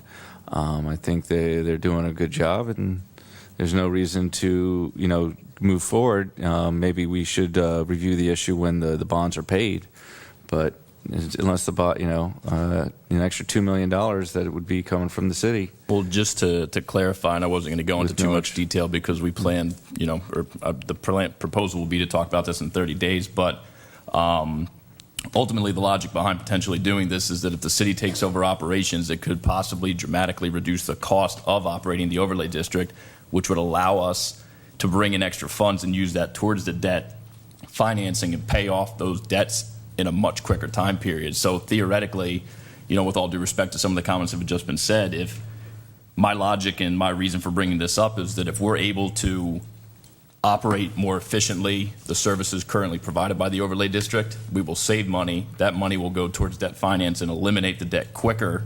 So we will not be taking on any additional debt that we would, one, not be able to pay through the exact same funding process right now, and two, be able to pay potentially quicker because we can operate this area at a cheaper cost since we have duplicate services. So the idea is, in my opinion, that we've got redundancy of government. My personal opinion is if you can find a more efficient way for government to operate, you should try to take those avenues. So again, I won't go into too much more detail because the plan is to have this discussion in 30 days, my plan. So that's kind of where I stand. I oppose that in the sense that, we're going to, if we don't get any money, if we dissolve the overlay district, we have to create a special taxing district just for them. And we don't know, we don't know if they're doing it more efficiently than we could do it. So we can. But again, neither of us are really not qualified arguing to, with who's doing better. Neither of us are qualified to speak on this. That's why in 30 days, a discussion would bear that information. So I'm kind of just looking for transparency and openness and the ability for us to determine this. I think by not even trying to address this in 30 days is just saying that we don't care about potentially finding a more efficient system. I'd like to make a motion that we address this, the second meeting in July. Is that the date we're looking at? Yep. Okay, the motion is to address this, have both parties attend it, present their cases, 20, 30 minutes each one, and we can make an informed decision at that time. Second. All those in favor? Discussion. Aye. Oh, you want a discussion? Yeah, I had to go to the bathroom, yeah. Oh, okay, I'm My sorry. whole take So- is, I'm going to tell the city manager, if you can get as much information between you and Mr. Sheriff to us, in the time that we can read before we come back, it's fine with me. I'm ready to vote. Thank you. Okay. All right. All those in favor? Aye. All those opposed? Nay. Motion passes 4-1 to hearing in the second meeting in July. Next item is discuss the current city's position of requiring private canals to be maintained by the owners of the canals. Commissioner Romulus? This is an issue that there are several residents sitting in the audience at this moment that wanted to speak to this issue, and this is something that's been going on for quite a while now, and there were some problems with communication. Communication broke down along actually this process happening, so I wanted to have an opportunity for the residents to speak and to just really give direction for the city in terms of what we want to do in the future to fix this issue. Basically what happened, just to clarify, is that we had a situation in the lake in Diane and the adjoining canals in that area, basically the area abutting south of Boynton, abutting Delray Beach, where the city had been maintaining those canals for the past 5 years. There was a temporary easement to do that. That was agreed on by the residents, and that was to end, I think, October, if I'm not mistaken, of last year. October 2015, correct? Yes. So for some reason, when that was to end, communication again broke down because for some reason the city was communicating with an individual who I guess kind of made the impression that he represented the entire community as a whole, and so that kind of helped, not really helped the situation, but just really broke down the line of communication. So again, I wanted to bring this up so that we can discuss it and really give direction so that we can take care of this problem and make sure that we don't have to continue to deal with it in the future.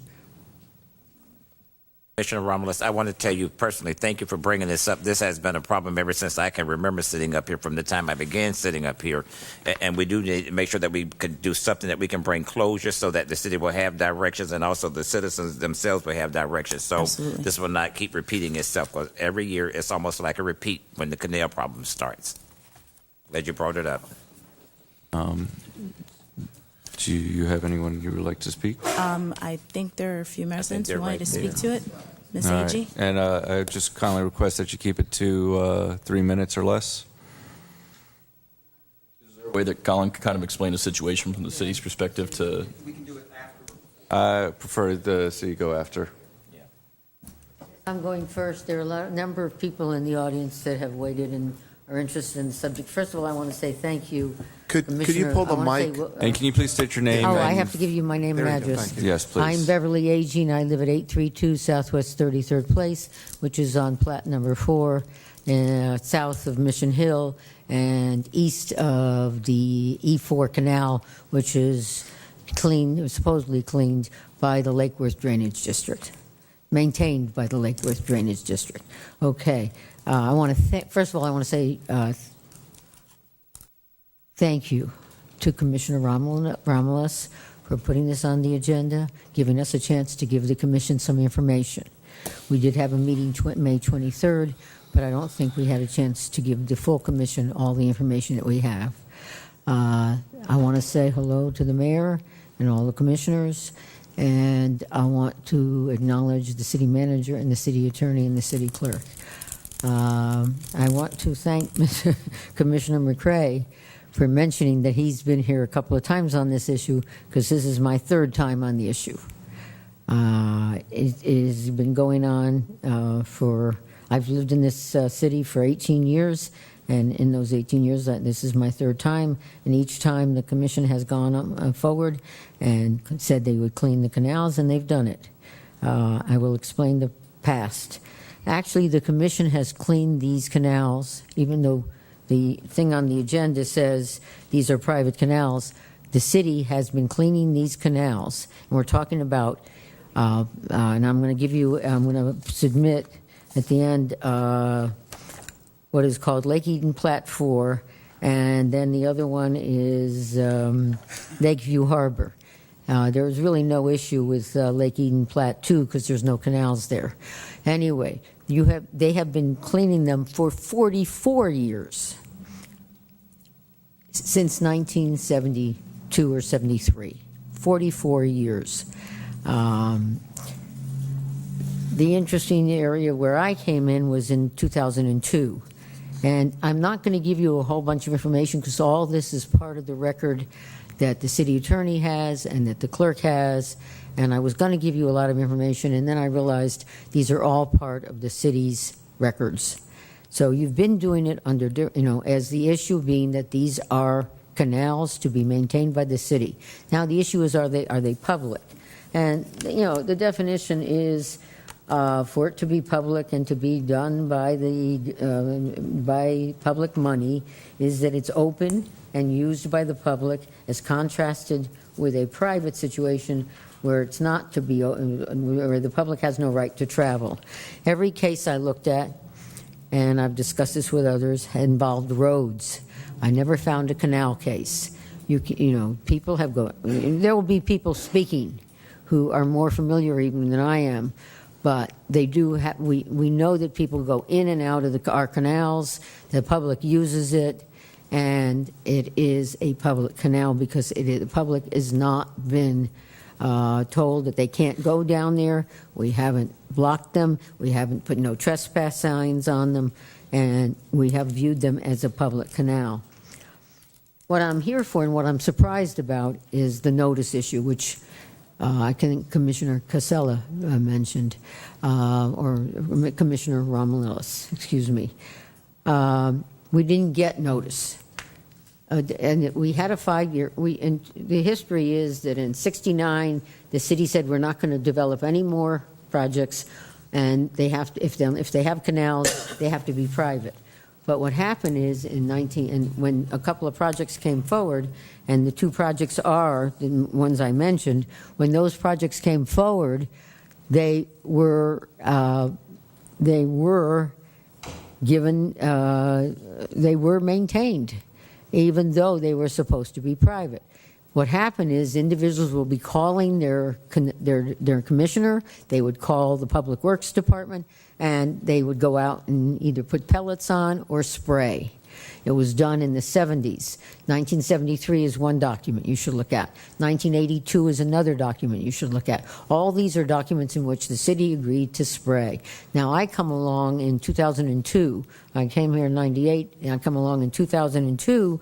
And 2002, we had 2001, 2002, we had a number of meetings, one at the church on Seacrest, and one at the commission meeting, and the commission agreed with the former city manager, Kurt Bresner, and that's in the minutes, that there was a public interest in maintaining these canals, and that was in 2002.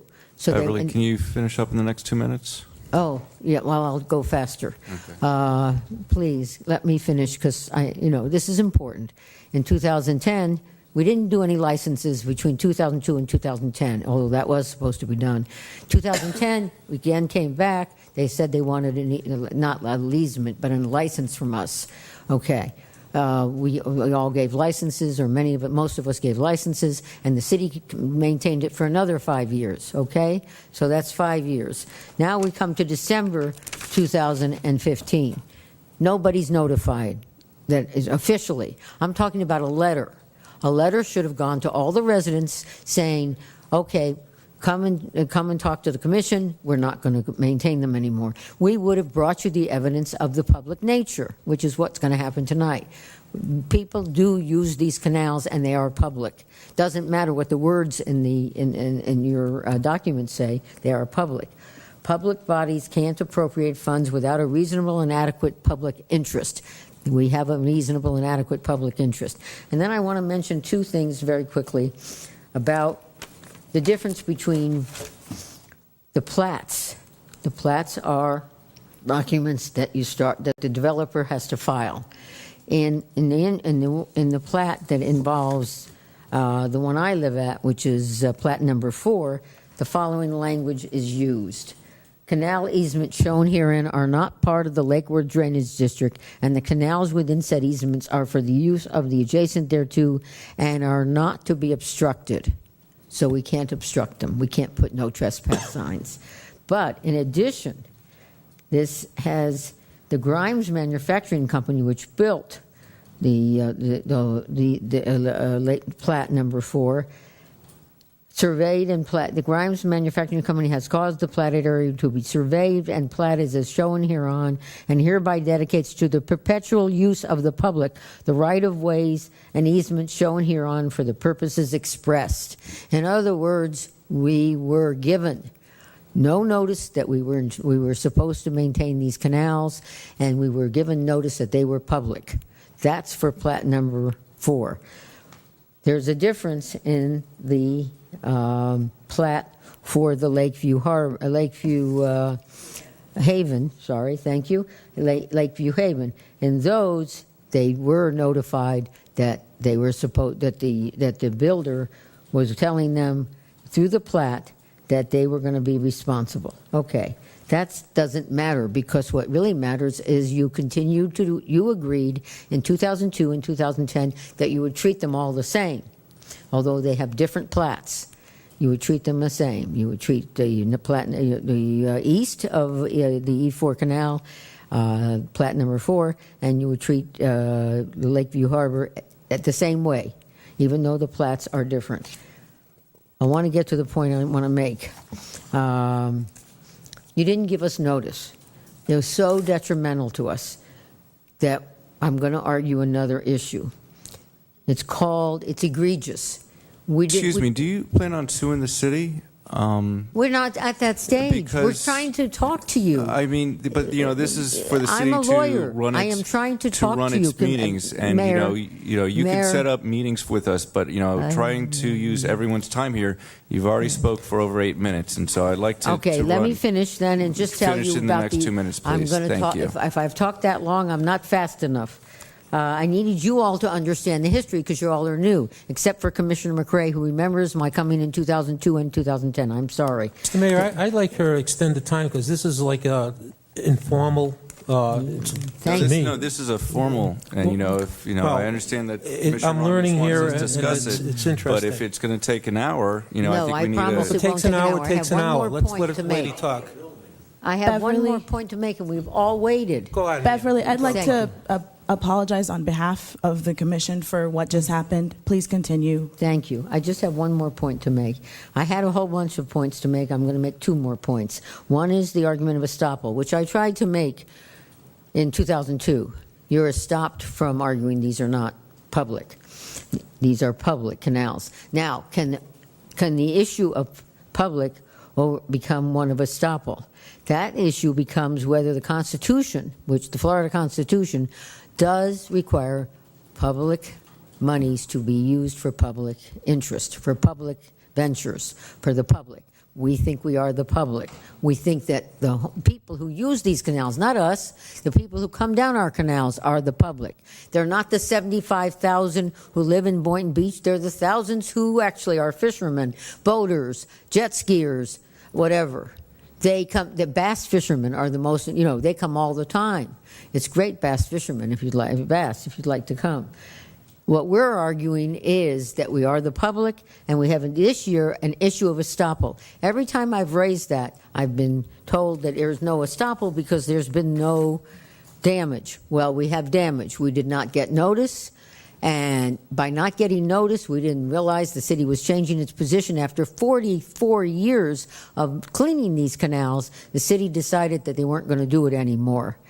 The estoppel is, a doctrine of estoppel is applicable when property owners rely in good faith upon some act or admission by the government has made a substantial change in position, and it's highly inequitable. It's an issue of fair play. Usually estoppel doesn't work against a government entity. I found some case law that does indicate that in Florida, estoppel can work against a government entity when, in a situation like this, we relied in good faith on you cleaning the canals. You had done it for 44 years, and for the years that I've been here since 2002. You made some act or omission. You didn't give us letters, a formal letter, not notifying somebody who claimed they represented the city. I don't claim I represent the city. I don't claim I represent the homeowners. I claim I represent myself, and I'm trying to give you information to help you. But there was an omission in not notifying us in January when you were terminating when the license itself terminated by operation of the agreement, and nobody said, do you want to talk about renegotiating the license? Do you want to talk about some other method? We want to work with you. We're not interested in suing. We're interested in working with the city. We're interested in the city understanding our position of all these years. And there were substantial problems for us. You've seen the pictures. The canal is over. It's got weeds and hyacinths and all the. I have somebody else who's going to speak on the different things in the canal. There's no way that the public can come down the canal now. There's no way for us to get our boats out. The canal, we have acted in reliance on the city doing this for 44 years, and in that reliance, we are troubled by the fact that the city didn't notify us. It's made a substantial change in our position, and it's unjust to the property owners to make us now have to pay for it. Anyway, I've just been given the boot by the hook. The hook. Thank you, by my fellow. Thank you for letting us come. And if I've talked too long, I'm sorry. No. But no, only Commissioner McCray knows the history of this, and I would like you all to realize how important this issue is to us. Thank you. Thank you, Ms. Agee. Next. Yes. My name is Jeff Shelnut. I am at 752 Southwest 33rd Place, also on the same road. I am a marine biologist with studies in coastal zone management, but I'm not going to speak necessarily on the environmental impact that's happened from the invasive vegetation that's happened.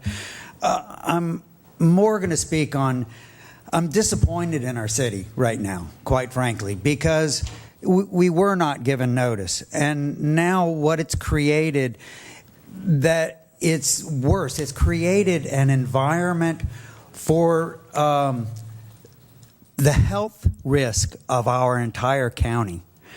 Your kids, you guys, us, everyone, because this creates a breeding ground for mosquito-borne viruses. Mosquitoes love to breed in the hyacinths and the water lilies that are there. When it rains, water sits on top of it. Mosquitoes, great. We have never had so many mosquitoes than we have right now. We cannot keep them under control. I've never had a problem with mosquitoes. The water mosquito, there's a mosquito fish that lives in our canals that eats mosquitoes that land in the water or try to lay eggs in the water. They can't get to the surface. They're laying them on top of the lilies. So what we've created is we've created an environment that is dangerous for everyone. And it's, I mean, this could have easily been taken care of, but the city realized, okay, we messed up. We didn't send out notice. Let's just take care of this right now. We'll meet. We'll talk about the long-term situation on what we can do to take care of this. Instead, there's been all we've done is just jaw talk in over a month now, and now we're in our summertime. This is going berserk. This is going to cover the entire lake system soon. I don't care how much they spray out there. It's going to continue on. And yes, we'll take care of it. We will do it. But I do want to caution the commission here that what you all have actually done is you've opened up a Pandora's box, because where for 44 years there's never been an issue whatsoever with respect to anyone saying, oh, well, somebody's on my property and somebody's going down there and they're fishing on there. I don't want to. Now you guys have now this has all come about, and now some of the homeowners are going, oh, well, I don't think I want anyone on my property back there. And you see, now you're creating a situation which is, they've always had an unencumbered use of our canals, of the entire lake system. And with this, now you're going to start seeing some things kind of like Boca, where they're going to block off, or they're going to try to, put no trespassing, and this happens and they call the police. Come on, nobody wants this. Everybody wants to just enjoy our beautiful, wonderful city. Thank you so much.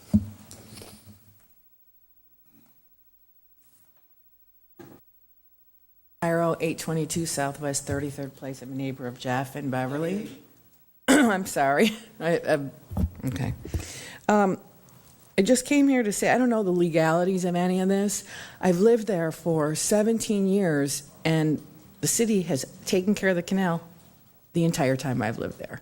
I'm not a boater. I don't enjoy the canals, particularly, but every single day there are people that come down their boats and they fish and they kayak and they jet ski, and it's available and open to everybody all the time. They have fishing tournaments on the lake, excuse me, and people are always enjoying it. They're open to the public at all times. We don't have anyone who is in charge or speaks for us as a community, because we have no homeowners association, not interested in one, interested in having this be publicly enjoyed by everybody. And I don't understand the legal ramifications of all of this, but all I can say is that it's always been handled. It's never been anything that was put in our lap. And then to have somebody say that we were supposed to be notified and have a letter, I haven't received anything personally. The first thing that I got in the mail was the letter that said, there was a cleanup in progress. So that's all I wanted to say. Thank you.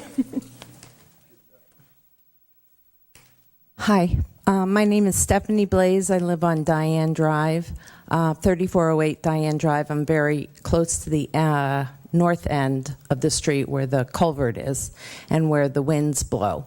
I want to thank you all for adding this item to the agenda and allowing us to sit here for 3.5 hours. I think it was extremely rude of the mayor to make that comment to Beverly, and I'm very bold and very brash, and I think he owes her an apology.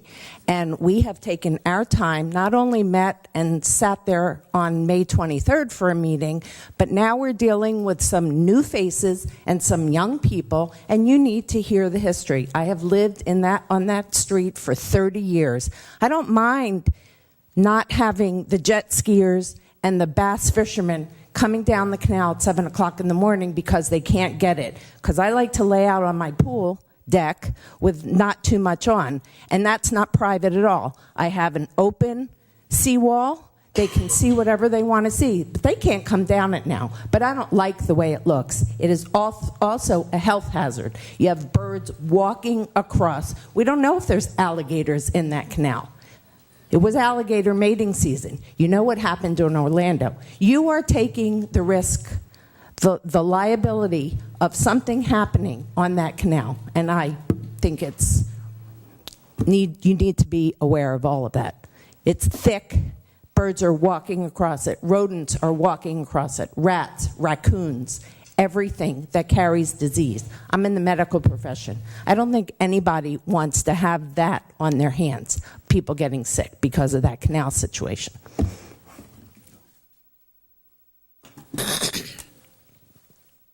Hi, I'm Giuseppe Barbalaco. I live on the Diane Drive since 1989.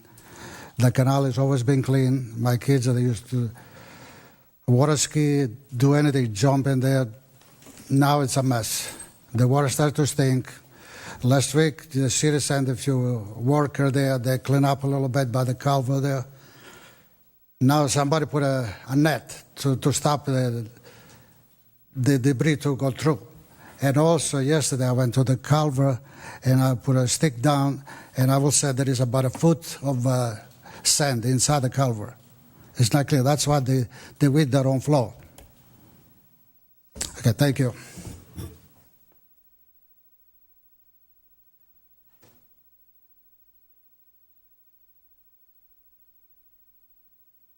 Is there anyone else? Hi, my name is Robert Gallick. I live at 3724 Diane Drive. In the Palm Beach, I got a few, I'm going in a few directions here, but I'll keep it under 3 minutes. The Palm Beach Post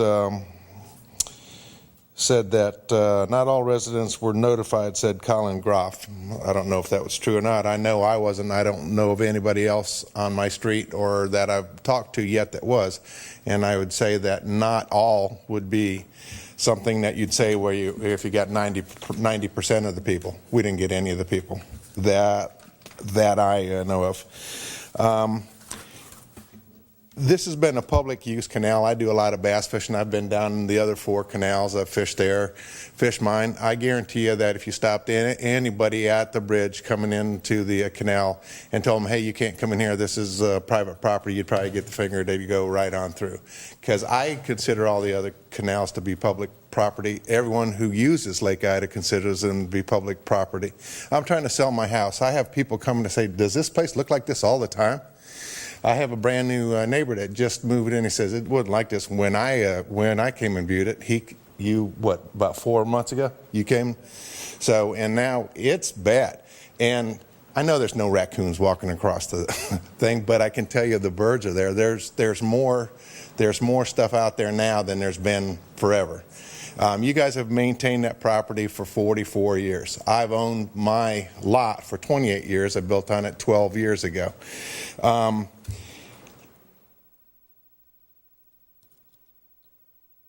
The loss of property value, if this continues, is going to go where it's at. If you maintain something for that long, we need you to continue to maintain it. The loss of the property value right now is I can't get my house sold. I need to get it sold.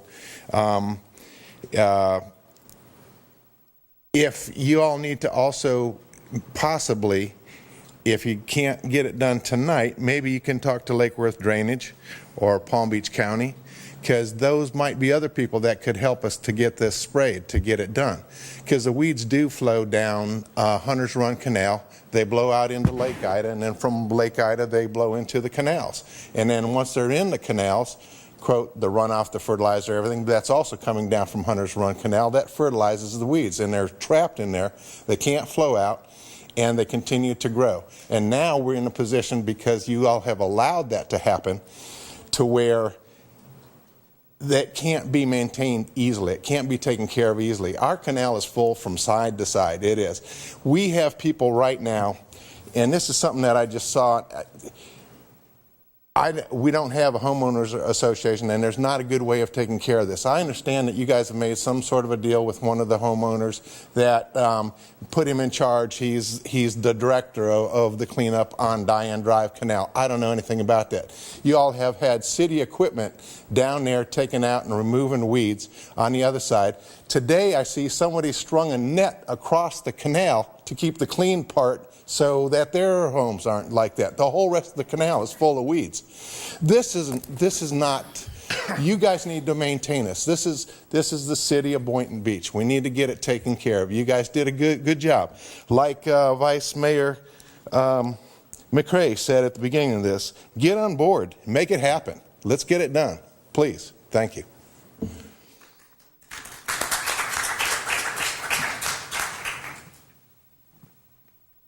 Colin, don't get too comfortable. I'm sorry. Okay, so many residents mentioned the fact that the notification, the communication. So can you please speak to that and what happened with that situation? Yes, I can. And we don't disagree with that. We became aware in December of 2015 that there was a 5-year licensing agreement that after the 5 years was up, that there was no longer a temporary easement to allow city staff to spray the canals. I became aware of that in December, and we discussed it internally. We immediately started meeting with residents, and unfortunately, hindsight's always 20/20. You know, would I wish I had sent a letter to everybody? Yeah, absolutely. Is there a requirement to? No, there's not. There was a signed agreement that said 5 years, so there wasn't a requirement. It would have been the right thing to do if we had thought about it. We were meeting with residents. We probably, in the month of January, met with at least 15 or 16 different residents on Diane Drive, plus some residents on the other drives. And every meeting, what was mentioned was, we represent the community. And my nativity thought, well, then they're representing the neighborhood. And hindsight is they weren't. And they weren't telling everybody what was going on. And we thought that they were. And that again, not the greatest communication. We need to do a better job at that. But you know, the facts are, is we went back and looked at what was found, and again, I wasn't here when this neighborhood was developed. I was 9 years old, so I wasn't here. But we went back and looked at the history. There was a very detailed document prepared in 2009 by city staff for the commission at that time on this issue. And looking through all of that documentation, it was very, very clear that these canals were private property, just like roads in many, many subdivisions across the city, just like other canals within the city. There's quite a few private canals and lakes in the city, and these canals were private. At the time, the recommendation from staff was, because it was a big issue across the city at the time in 2009, 2010, it was everywhere. There was weeds in every canal. The city said, well, we got to take care of the city canals. We will take care of them all if people will sign this 5-year license, and that what was done. When we looked at it, again, in December, we said, the state law is very clear. It's private property. You shouldn't expend funds on private property. And in the question about, you know, the public use, there's many roads and many other canals in the city that the public does use, but the city does not pay to maintain them. And there's many out there that the public drives on every day, but the homeowners that own that road maintain it and pay for it. So we looked at that, and that's what caused the communication problem. Is we felt like we were communicating with the neighborhood. We had some meetings. I probably went to 7 or 8 meetings in the field with different homeowners, talking to them. Hindsight is, yeah, absolutely. Could we have sent a letter to everybody? Absolutely, we could have. We didn't. I don't know if we were required to, but it would have been the right thing to do. So I hope that answers your question. Okay. And I have 20 seconds I'd like to add on to my what I had. The Palm Beach Post came out, and I went ahead and answered to their article online, and this is what I answered to it. Higher taxes are paid by residents that live on these canals. The city benefits from the tax dollars and the recreation used by cities of Boynton and Delray. Great fishing and water sports that are used by the public. These are not landlocked canals. These are public use canals. The city can use some of the higher taxes paid for these residents to maintain the aquatic growth that flows in from the Hunters Run Drainage Canal. Runoff from western communities comes down the Hunters Run Canal and dumps into Lake Ida along with the weeds. And I shared that on the Palm Beach Post site and also on the Facebook that had to do with it. So I just wanted to let you know those two. Mr. Susskind? To address my neighbors, nobody's put me as director. My name is Ben Susskind. I live at 3418 Diane Drive.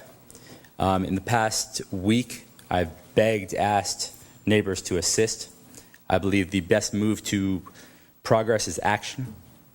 Unlike many of you, I'm not an attorney. I'm not a politician. I think it's a waste of time.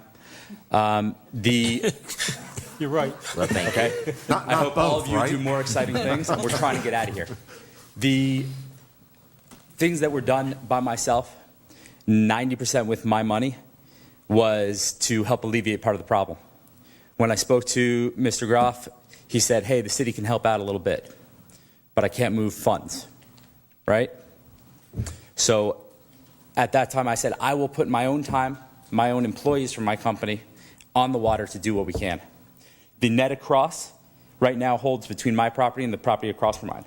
According to my plot, I own till his property, although I think I have his permission to put that net till there. My plan tomorrow would be great if I can move that another 20 feet. So far it's been a couple people's here's boats, gas, equipment, supplies. I have 2 bids from Aquagenics and another company. They both do this. This is what they do. They clear the canals. I've already proposed 2 weeks ago. I said very clearly, I'll write the check for it. The concept is someone trying to sue the city. If anyone's going to do it, it'll be me if I front all the money and don't get a response from the city, which is if I come 50%, write a check. Yeah, then I'm looking for everything because the city's giving nothing. What Colin did is try to show, hey, the city will help out a little bit. We've busted our humps for about a week. We've gotten a little bit of progress. We've also accomplished pissing off a lot more neighbors because we've cleared the section about 4 houses, and there is 37 on this canal. So the legal arguments are going to come up. My background is property damage. That's what I do. Multi-state property damage. The ensuing damages from this is horrible. All right? And then the complaints about boats and jet skis and toys and all this, yeah, all my toys are broken. It sucks. All right? I spend a fortune on all the toys. They're broken. I'm not asking you guys to fix my toys. Just fix the waterway that's yours. So it's all yours. My concern here, and I need to say this because I want the commission to understand, while I appreciate what you've done for Diane Drive, you've done it, you've claimed your operations manager, and Mr. Groff made you operations manager, and you used city employees and city trucks to move some of the weeds and hyacinths and whatever they are through the culvert, which is a right-of-way of the city. But you're not capable of doing that in the plat number 4. And we don't want, if we're going to do anything, we're not going to work with somebody who, through you, to Aquagenics. We're going to work with ourselves or with the city. And we think the city should do it based on 44 years. I appreciate what you've done for Diane Drive, but that's Diane Drive. It's not my canal, and it's not the canals that I live. I want to make clear, it was made clear before, I'm one house on Diane Drive. Yeah, I understand that. I cannot represent other people on the block. And I don't represent other people. I just All right. say. Mr. Susskind does not, and said he does not, and I understand that he does not represent anyone. I know you Actually, did, Mr. but Beverly, I'm going to ask you to stop Hold on, there. So, one at a time, please. Mr. Susskind actually decided on his own to take up that project. The city did not ask him. He actually stepped up and volunteered and did that. We thank him for that. Colin assisted where we basically sent our city employees the right of way to just collect the weeds as they push them there. That's the initiative that's going on correctly at this point, presently, correct? That's correct. I mean, the city ordinances with your sanitation, we do have a rule that we will pick up debris that people put in their yards, and this is debris, vegetation debris. And so the city's assisting, and once that's picked up there, it gets down around the culvert. We kind of gave about a 5-foot area that, well, the culvert is under the city right away, so there's some area there, and we're picking it up out, and then the city's coming and hauling it off as they would any other debris from any other neighborhood. We would haul off if it's out in the right of way. So that's how we are assisting. We're also going to tomorrow go out. We looked at it today, and on the south side, the bridge, it appears there may be some issues that the city can help with down there that's on public property that we can help with. And we're going to look at that, which may actually tremendously help the problem if we can clean out some stuff at the bridge, if there's a way to do it. And we've got to look at that. So, you know, the city will, right now, what we're doing based on everything that we know is working within the rules and regulations that we have to try to help all of the neighborhoods as much as we can. Colin, I know the discussion has really been between public and private. I asked you to look into asking the Inspector General what their position is if we as a city were to back up and go in there and actually spend public money on these properties. What was their perspective on that? Jim, I can answer it. Yeah, we did call them at your request and spoke to Mr. Carey. And again, the Inspector General does not give you specific answers. That's not what they do. What they do is we asked the question, and his advice was he would highly recommend not spending public funds on private property. With the caveat, there's always that extenuating circumstance, which you can determine that you need to do it for public safety at the time. Now, and I know the neighborhood here say it's a public safety issue. That would really be for somebody else to decide rather than me. We have looked at it, and I'm probably not going to be the most well-liked person here by saying this, but we don't believe it's a public safety issue right now. It's certainly a bad situation, but we do not believe it's a public situation. And the problem we have is this is just one location out of many, many, many in the city that's the exact same situation. And I know homeowners in every one of them think that they have a unique situation, but we have private property throughout the city that has similar issues. So we want to work with everybody, and we do. We work with neighbors. We're working with a neighborhood right now on a traffic issue where it's private roads and we're working with them within the law that allows us to work with them. But we're not going to be able to spend public funds on those roads. But we're helping them, just like we would do with any other neighborhood. So that's really the issue that we're facing. Is the state statutes are pretty clear. Is this a new state statute within the past 5 years? No. So when we did it before from 2010 to 2015, this was within the state statute? I was not here in 2010. So Jim, I'm asking you. The last time the city did it, after they did a search of the title records to figure out what canals were private and which were public, at that particular point, the city manager at the time made the evaluation which he recommended to the commission that he could determine that there was a public purpose for cleaning the canals for a period of 5 years. The property owners had to consent to that. They had to sign, let me finish, they had to sign documents that would allow the city to go onto private property and avoid trespass to do that. So everybody, in my opinion, understood 5 or 6 years ago that there was a 5-year clock running on it. Could we say for 1 more year that same clock goes again? Well, let's start with what the rule is. The rule is that the city commission cannot expend public dollars for the improvement of private property. There's no dispute that those canals are private property. Nobody will get up here and say that they do not own to the center line of their canal. I've heard some arguments that, well, that's not the same as saying that we own the water, but the fact remains is that's private property. Okay, so that's the rule. The rule is you can't spend public money to improve private property. One of the things that was left out of the description about the plats is those plats also contain language that very clearly say the responsibility for maintenance and weed cleanup in those canals belongs to the private property owners. So the city commission would have to make a determination, as it did 5 or 6 or 7 years ago, that there was a public purpose, as Colin has alluded to, something in the nature of an emergency or a public detriment. You'd have to make that finding to extend it an additional year. Can we make that, or do we need someone from the city to assist us making that finding? Well, only the city commission can make that determination, and if challenged, what would happen would be, let's just say some private property owner elsewhere in the city that wants the same thing done might want to challenge that. The only body that can make the determination of public purpose is the city commission, not the city administration. So the buck stops here on that particular issue because there's bucks involved in it. So if we, as the commissioners, determine that it's public purpose to clean it up for 1 year, that is something that could be legal. Sir, as long as you articulate what the public purpose is, and there's a justifiable factual basis for it, I think that's true. But you can't just simply say we make a motion that we find there's a public purpose.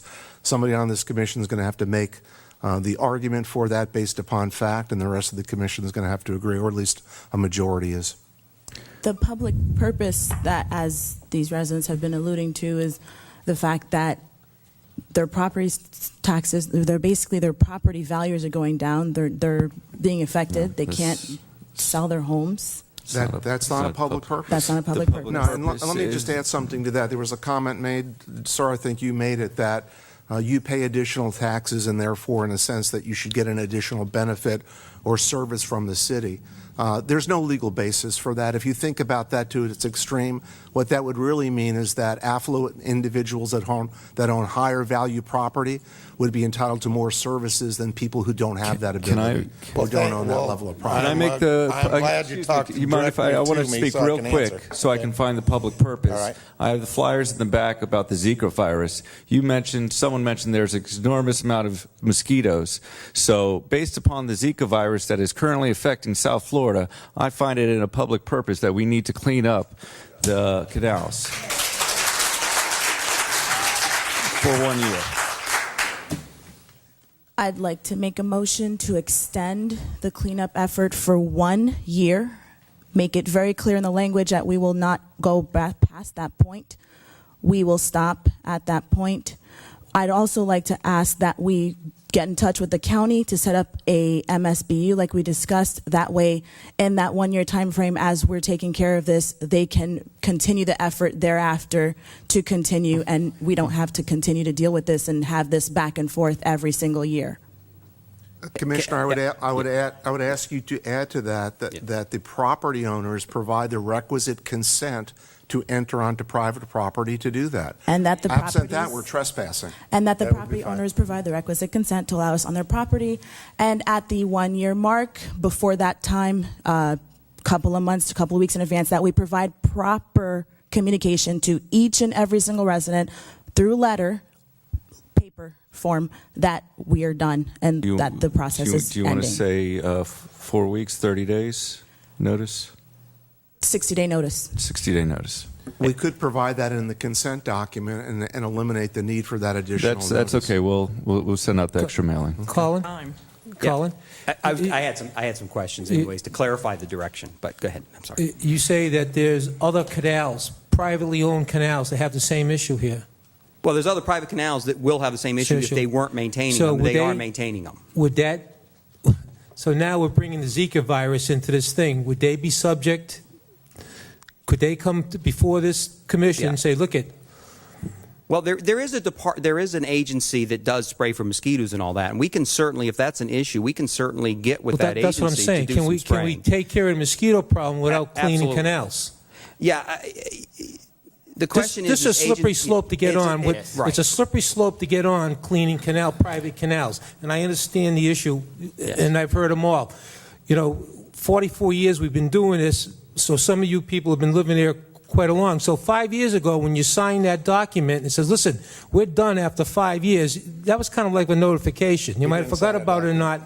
But with that being said, I'm not comfortable with cleaning private canals under the banner of the Zika virus. I think that's not the road we really want to be going down.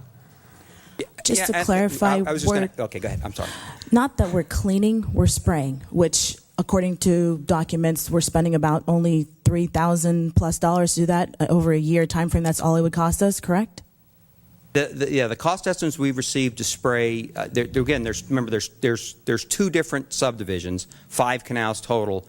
There's one canal in the lake Lake Haven. Is that it? Lake Haven subdivision? I'm doing this. I shouldn't. And the other one is the Lake Eden Estates. There's 4 canals. The estimate that we have is about $3,600 for the 4 canals, and then about $3,600 for the Lake Eden, because it's about the same length, total of length, to spray those canals. The couple of questions that I have is there, 2 of the canals are already being sprayed by the neighborhood. They've collected the money. They've hired a contractor. So they're being done, and I'm not sure how then the city would step in and do those. So we'd have to have some direction for you. Do you want us to then step in and figure out a way to reimburse them or something? There are some issues. We have to have access to the property and do it. So that's the question. That's the direction we need. We have a couple of different situations. Absolutely. So you're saying that not all the canals need the Zika virus eliminated from the breeding Again, grounds. cleaning the canals and Zika virus, I think, is two different issues. Well, what we're saying, it's under the prevention. It says prevent water, Right. remove potential mosquito breeding sites. And by removing the hydrillas, that's what we're doing. I think we should, any time that there's a virus that could affect our citizens, it's under our public safety to help eliminate that. I know that there's, if we go in advance, there's different state and federal fundings available for this as well. And so just going in the future is that, we're making it for a particular purpose of eliminating the Zika virus breeding sites that are at the canals. If there is no Zika breeding sites available at the canals, which is a determination of, is that not something they can determine? We cannot use this as a justification. I'm not saying right now whether I'm for or against this, but there is a new mosquito-borne disease every year from every reach of the world, and there are dozens of private canals. So by accepting this justification, if we're determined as a commission to find a way to pay for this, then that is fine. But we open up a terrible door if we say that because of a mosquito-borne illness, we are now going to be responsible or willing to service various canals. First of all, when it's just speculative, I don't know of any Zika cases that have occurred on Diane Drive, but I wanted to keep my mouth shut on this to see how it went, but it's come off the rails, and I sympathize. I sympathize with the residents who appear not to have been fully informed, but there's bound to be a better way to resolve this than resorting to calling this a Zika infestation. I do have a good solution for this. Please. You all clean up what you haven't taken care of because you didn't tell anybody, and bill us from then on out on our water bill to take care of it. I talked to some people on the other canals that are taking care of it. It's $108 a year that they're paying to keep their canals clean. They couldn't wait any longer for y'all to come because they were afraid of the way that our canal looks.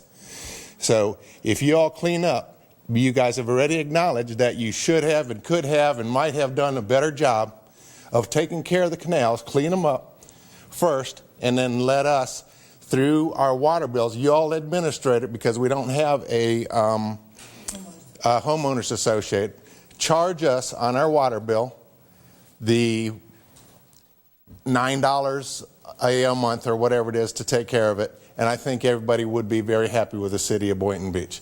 But first off, you got to acknowledge that you didn't take care of us. There's been a lot of things thrown out. Oh, we'll pick up refuse and all that, but what you're not saying is that you actually have a what do you call it? A backhoe in there. You got a backhoe cleaning out the canal, so you understand there is a little bit that you guys are responsible for here. You got a backhoe cleaning out the canal. We have our own people that live on a canal doing things like putting up nets across the canal so it doesn't blow back in after the wind blew it up to my end of the canal. So they're putting up nets so it won't blow down to the other end of the canal. So these are the things that are going on. You guys need to acknowledge that you've caused the problem, fix the problem, and then charge us for taking care of it from then on out. And that gets you guys out of where you're at in this position.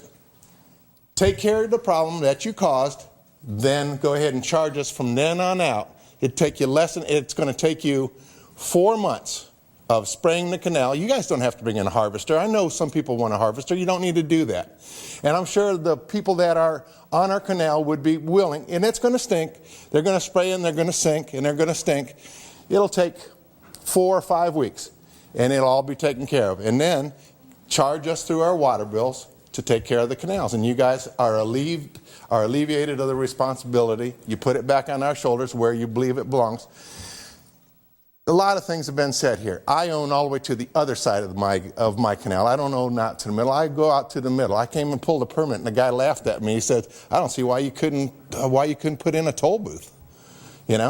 So but to go ahead and put it in perspective, I'm giving you an easy way out to where you guys clean up what you acknowledged that you already caused by, well, we could have, we should have, we might have, and then let us take care of it after that. But you all somehow administer the program, because I don't think that as a group on our street, at least Diane Drive, that we can get the whole thing done the way we're supposed to. If you all just administer the program, charge us for it, I think everybody would be happy. Jim, quick question. All right. Jim. Mr. Chernoff. Sir. Yes, the people that have already taken care of the problem on their own dime, could they come to the city and want to be reimbursed? Well, from what I'm hearing tonight, I think that's a great possibility. One gentleman already indicated that his lawsuit would be to recover his out-of-pocket. So, sure, people can make demands, people can file lawsuits. We have no control over that. Okay.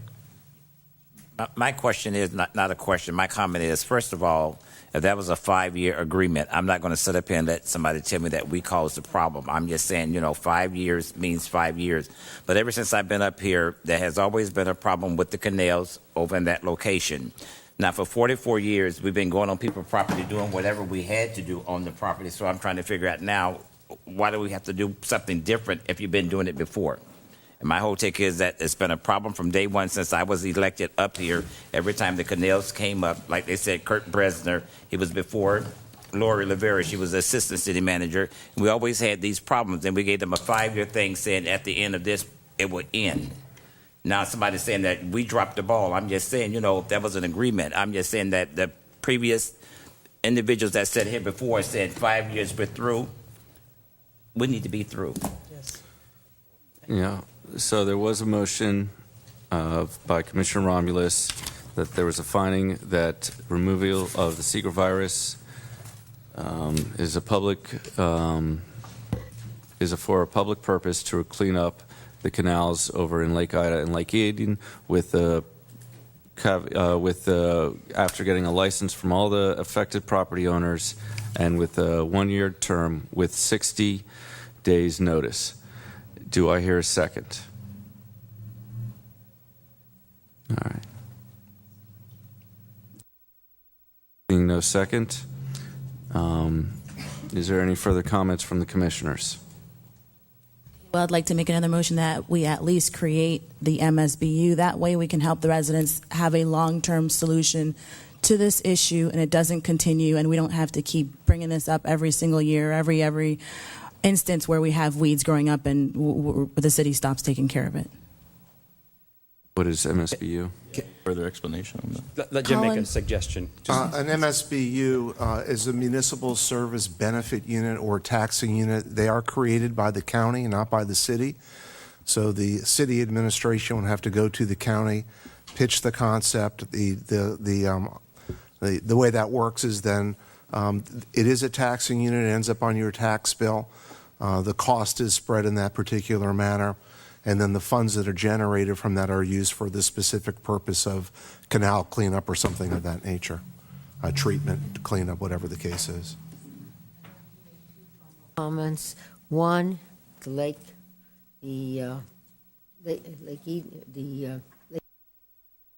section, Everybody plat needs to number talk in the 4. mic. Plat number 4 never gave the homeowners the right. It was a public, if you remember what I read, it's in there, plat number 4. It's different than Diane Drive, so that's public, and the way that Grimes wrote it, he made it public. And I wanted to correct the record because the city attorney said that these things were written on the plat, that the homeowners would be responsible, but it wasn't written on plat number 4.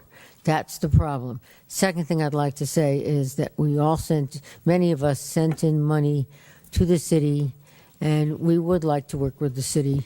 We're devastated with what we've got, and we still think that the failure to notify puts you in a difficult position also. The mayor asked me if we were going to sue.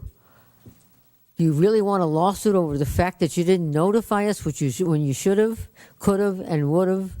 I mean, it's a lawsuit waiting to happen by somebody, and it's really not helpful. So I think the best thing to do is let's look at what we have in terms of the money that was sent in by the residents of Lake Eden, plat number 4. I don't know if anybody from Diane Drive did. And if we have enough, Let's use that money to clean up the canal this year, and then we'll go. But I still want a long-term solution. And I like the idea that Bob proposed of putting it on the water bill. I want to figure out something because I can't get the homeowners to do it. I can't get them. There's no such thing as homeowner association, and there's no other way to do a voluntary association. We can't. And the developer was supposed to do that. The city required the developer to do it, and the city didn't. And the city, when they approved the plat and they approved the development, they didn't look to see if there was a homeowner association created for cleaning up the canals, which, by the way, I didn't speak to, but that's now I'm adding that. And that's what the MSBU would be. It would be a long-term solution to this. So that's why I'm proposing that motion. I would ask that my commissioners to second and follow up with me on that, because I think that's how we can fix this problem and keep it from perpetuating in the future. That would go to the county. You're asking the city to petition the county for that? Correct. Yes. Second. All those in favor? Aye. The motion is that we're requesting from the county to create a municipal Service benefit unit or taxing unit, they're the same thing, really. I'm sorry. We have not found, the commission here has not found a public reason to clean the canals. The Zika virus, they feel that is not a public purpose. Not true is the objection. Yeah. Can I say one thing? We did offer, and we will continue doing this. If citizens have paid their money, we said we were going to work with them, and that we will continue working with them on the immediate problem. Okay. That we were going to do that anyways. We just can't spend money, but we have collected money. We have checks. We're going to work with that. We're going to develop solutions within that framework that we'd already put out there and solve the immediate problem also, because they both need to be solved. So we do have some options within the regulations that we have right now that's already in place. Mayor and Commissioner, let me just quantify that for you. We've received 18 or 19 letters back in response to what we sent out. Mm-hmm. Only 15 included checks, and at least actually a little bit more than half of those submitted their checks with some kind of condition that the city assume responsibility of something of that nature. So but even if you count all 15, that's not a sufficient amount of money to cover the costs that have been suggested. Jim, just for a point of information, by accepting those checks and cash them, we don't accept what they wrote in those letters, do we? Yeah, we do. Cashed them. We can't cash them. We have not cashed Oh, them. okay. We have held All right. them to see what the outcome of the commission discussion would be. Thank you. Yes, I just wanted to comment. I wanted to thank Commissioner Romulus and Mayor Grant for trying to work with the citizens on this. Is a public safety health issue, even though the rest of the commission doesn't believe that mosquito-borne viruses are a public safety whatsoever. But I did want to thank y'all for actually trying to work with us on this. And there is now Pandora's box. The public is going to suffer with respect to its unencumbered use, because there's angry citizens who may just decide they're going to call the police and have the police out there every time somebody just rides down, and nobody wants this. But you guys created it. I'm sorry. All I had to do is work with us just this year. On to the Community Redevelopment Advisory Board. We have no reports. The only pending item is the City Services Survey for the CRA, and new assignments are none. Mayor, on the new assignments, I think I mentioned on the CRA board that I would like the advisory board to go over the new CRA comprehensive zoning plan. If you mention it once, you don't need to mention it again. Okay, just checking on it. Be on the agenda. No, this would be on the CRA board's agenda. Lori, are you working with Vivian to make them unified, or? We are working on further presentations. Now, I think there's No. The question was, were you working with Vivian to make sure Oh, yeah. that I mean, she has- the A, B, yeah. and C are both on for both of us? Yeah, she had it on the first agenda, and then it dropped off, so Okay. I'll have Not her a put it back problem. on. All right. On to legal. Maybe I get a reading of proposed ordinance number 16-014. 16014, an ordinance of the City of Boynton Beach, Florida, approving amendments to the Land Development Regulations, Chapter 3, Article 5, Supplemental Regulations, Section 3T, generators and fuel tanks to expand the provisions and standard that regulates storage bins and silos for the use of the microbrewery industry, providing for conflict, severability, codification, and an effective date. Any discussion or information required by the commission? I need information. I'm just saying, how will these look? Indoor, correct? Micro and Planning Zoning Director, how will they look? They're going to look like tanks. However, they could. The proposed regulations include some height standards as well as setbacks. It'd be inside their place or outside? Correct. They Correct. could be Inside, outside. outside. That's what I'm saying. They could be outside.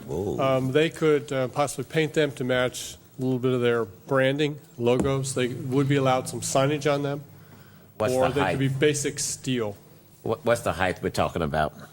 Height is a factor of the building height, so it could be up to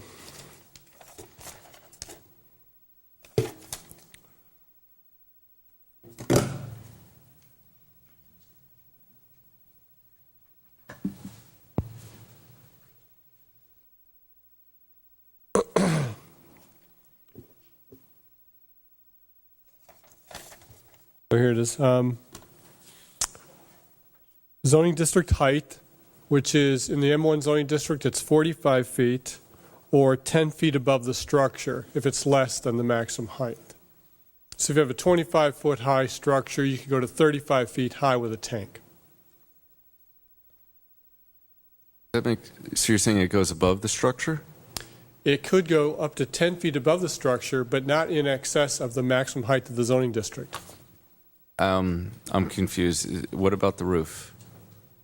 Okay. You're saying that the silo tank can go above the structure?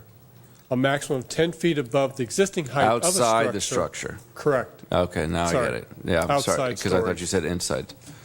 I'm sorry. If it were inside the structure, it would only be regulated underneath the building code. Okay. Can I get any further comments or? All right. You need a roll call, but Commissioner Motion to approve. Casello has stepped out. So we can still move ahead? All right, Yeah. I'd like to proceed. Someone's got a second. May I have a second? Second. All those, may I have a roll call, please? Commissioner Casello, absent. Mayor Grant, Yes. Vice Mayor McCray, Yes. Commissioner Katz, Yes. and Commissioner Romulus. Aye. The vote is 4-0. Ordinance 16015, an ordinance of the City of Boynton Beach, Florida, amending the Land Development Regulations, Chapter 4, Article 5, minimum off-street parking requirements, Section 3, special reduction in required off-street parking, amending Chapter 4, Article 5, minimum off-street parking requirements, Section 4, exceptions to required off-street parking, providing for conflict, severability, codification, and an effective date. I'm going to offer a motion that we approve this. May I have a second? Second. May I have a roll call, please? Mayor Grant, Aye. Vice Mayor McCray, Aye. Commissioner Katz, Yes. Commissioner Romulus, Aye. and Commissioner Casello. Yes. The vote is 5-0. Mayor, could I ask you to go back one item to allow Commissioner Casello to vote? The motion was on proposed ordinance 16014, a motion to approve on first reading. Storage tanks in? I read it. Yeah, yes, aye. Thank you, sir. Changes the vote to 5-0.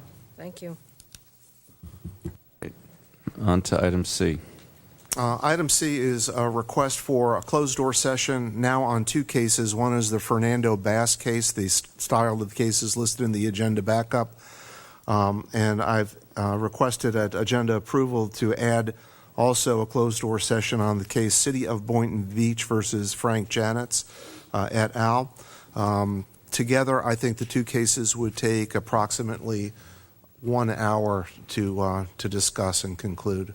So if we could start the City Commission meeting an hour early, if you're concerned about the hour, an hour and a half early before the next Commission meeting. I'd like to do it in between 5:15. And this is going to be done on July the 5th? Yes, sir. You think we'll be in shape? All right. May I have a motion for So move. July For 5:15. July 5th? Thank you so much. May I have a second? What was the starting time for that? 5:15. Thank you. Thank you. Or 5 o'clock. Yeah. You need 15 minutes? Let's see, we have two cases. We're giving, instead of 30 minutes, we get a little bit more per All each right. case. 5:15. Do I hear a second for 5:15 at July 5th? All those in favor? Aye. And thank you, Lori, for the future agenda items. And look forward to seeing about the interlocal agreements for the fire rescue. Can I get a motion to adjourn? So move. All Second. all those in favor? Aye. Aye.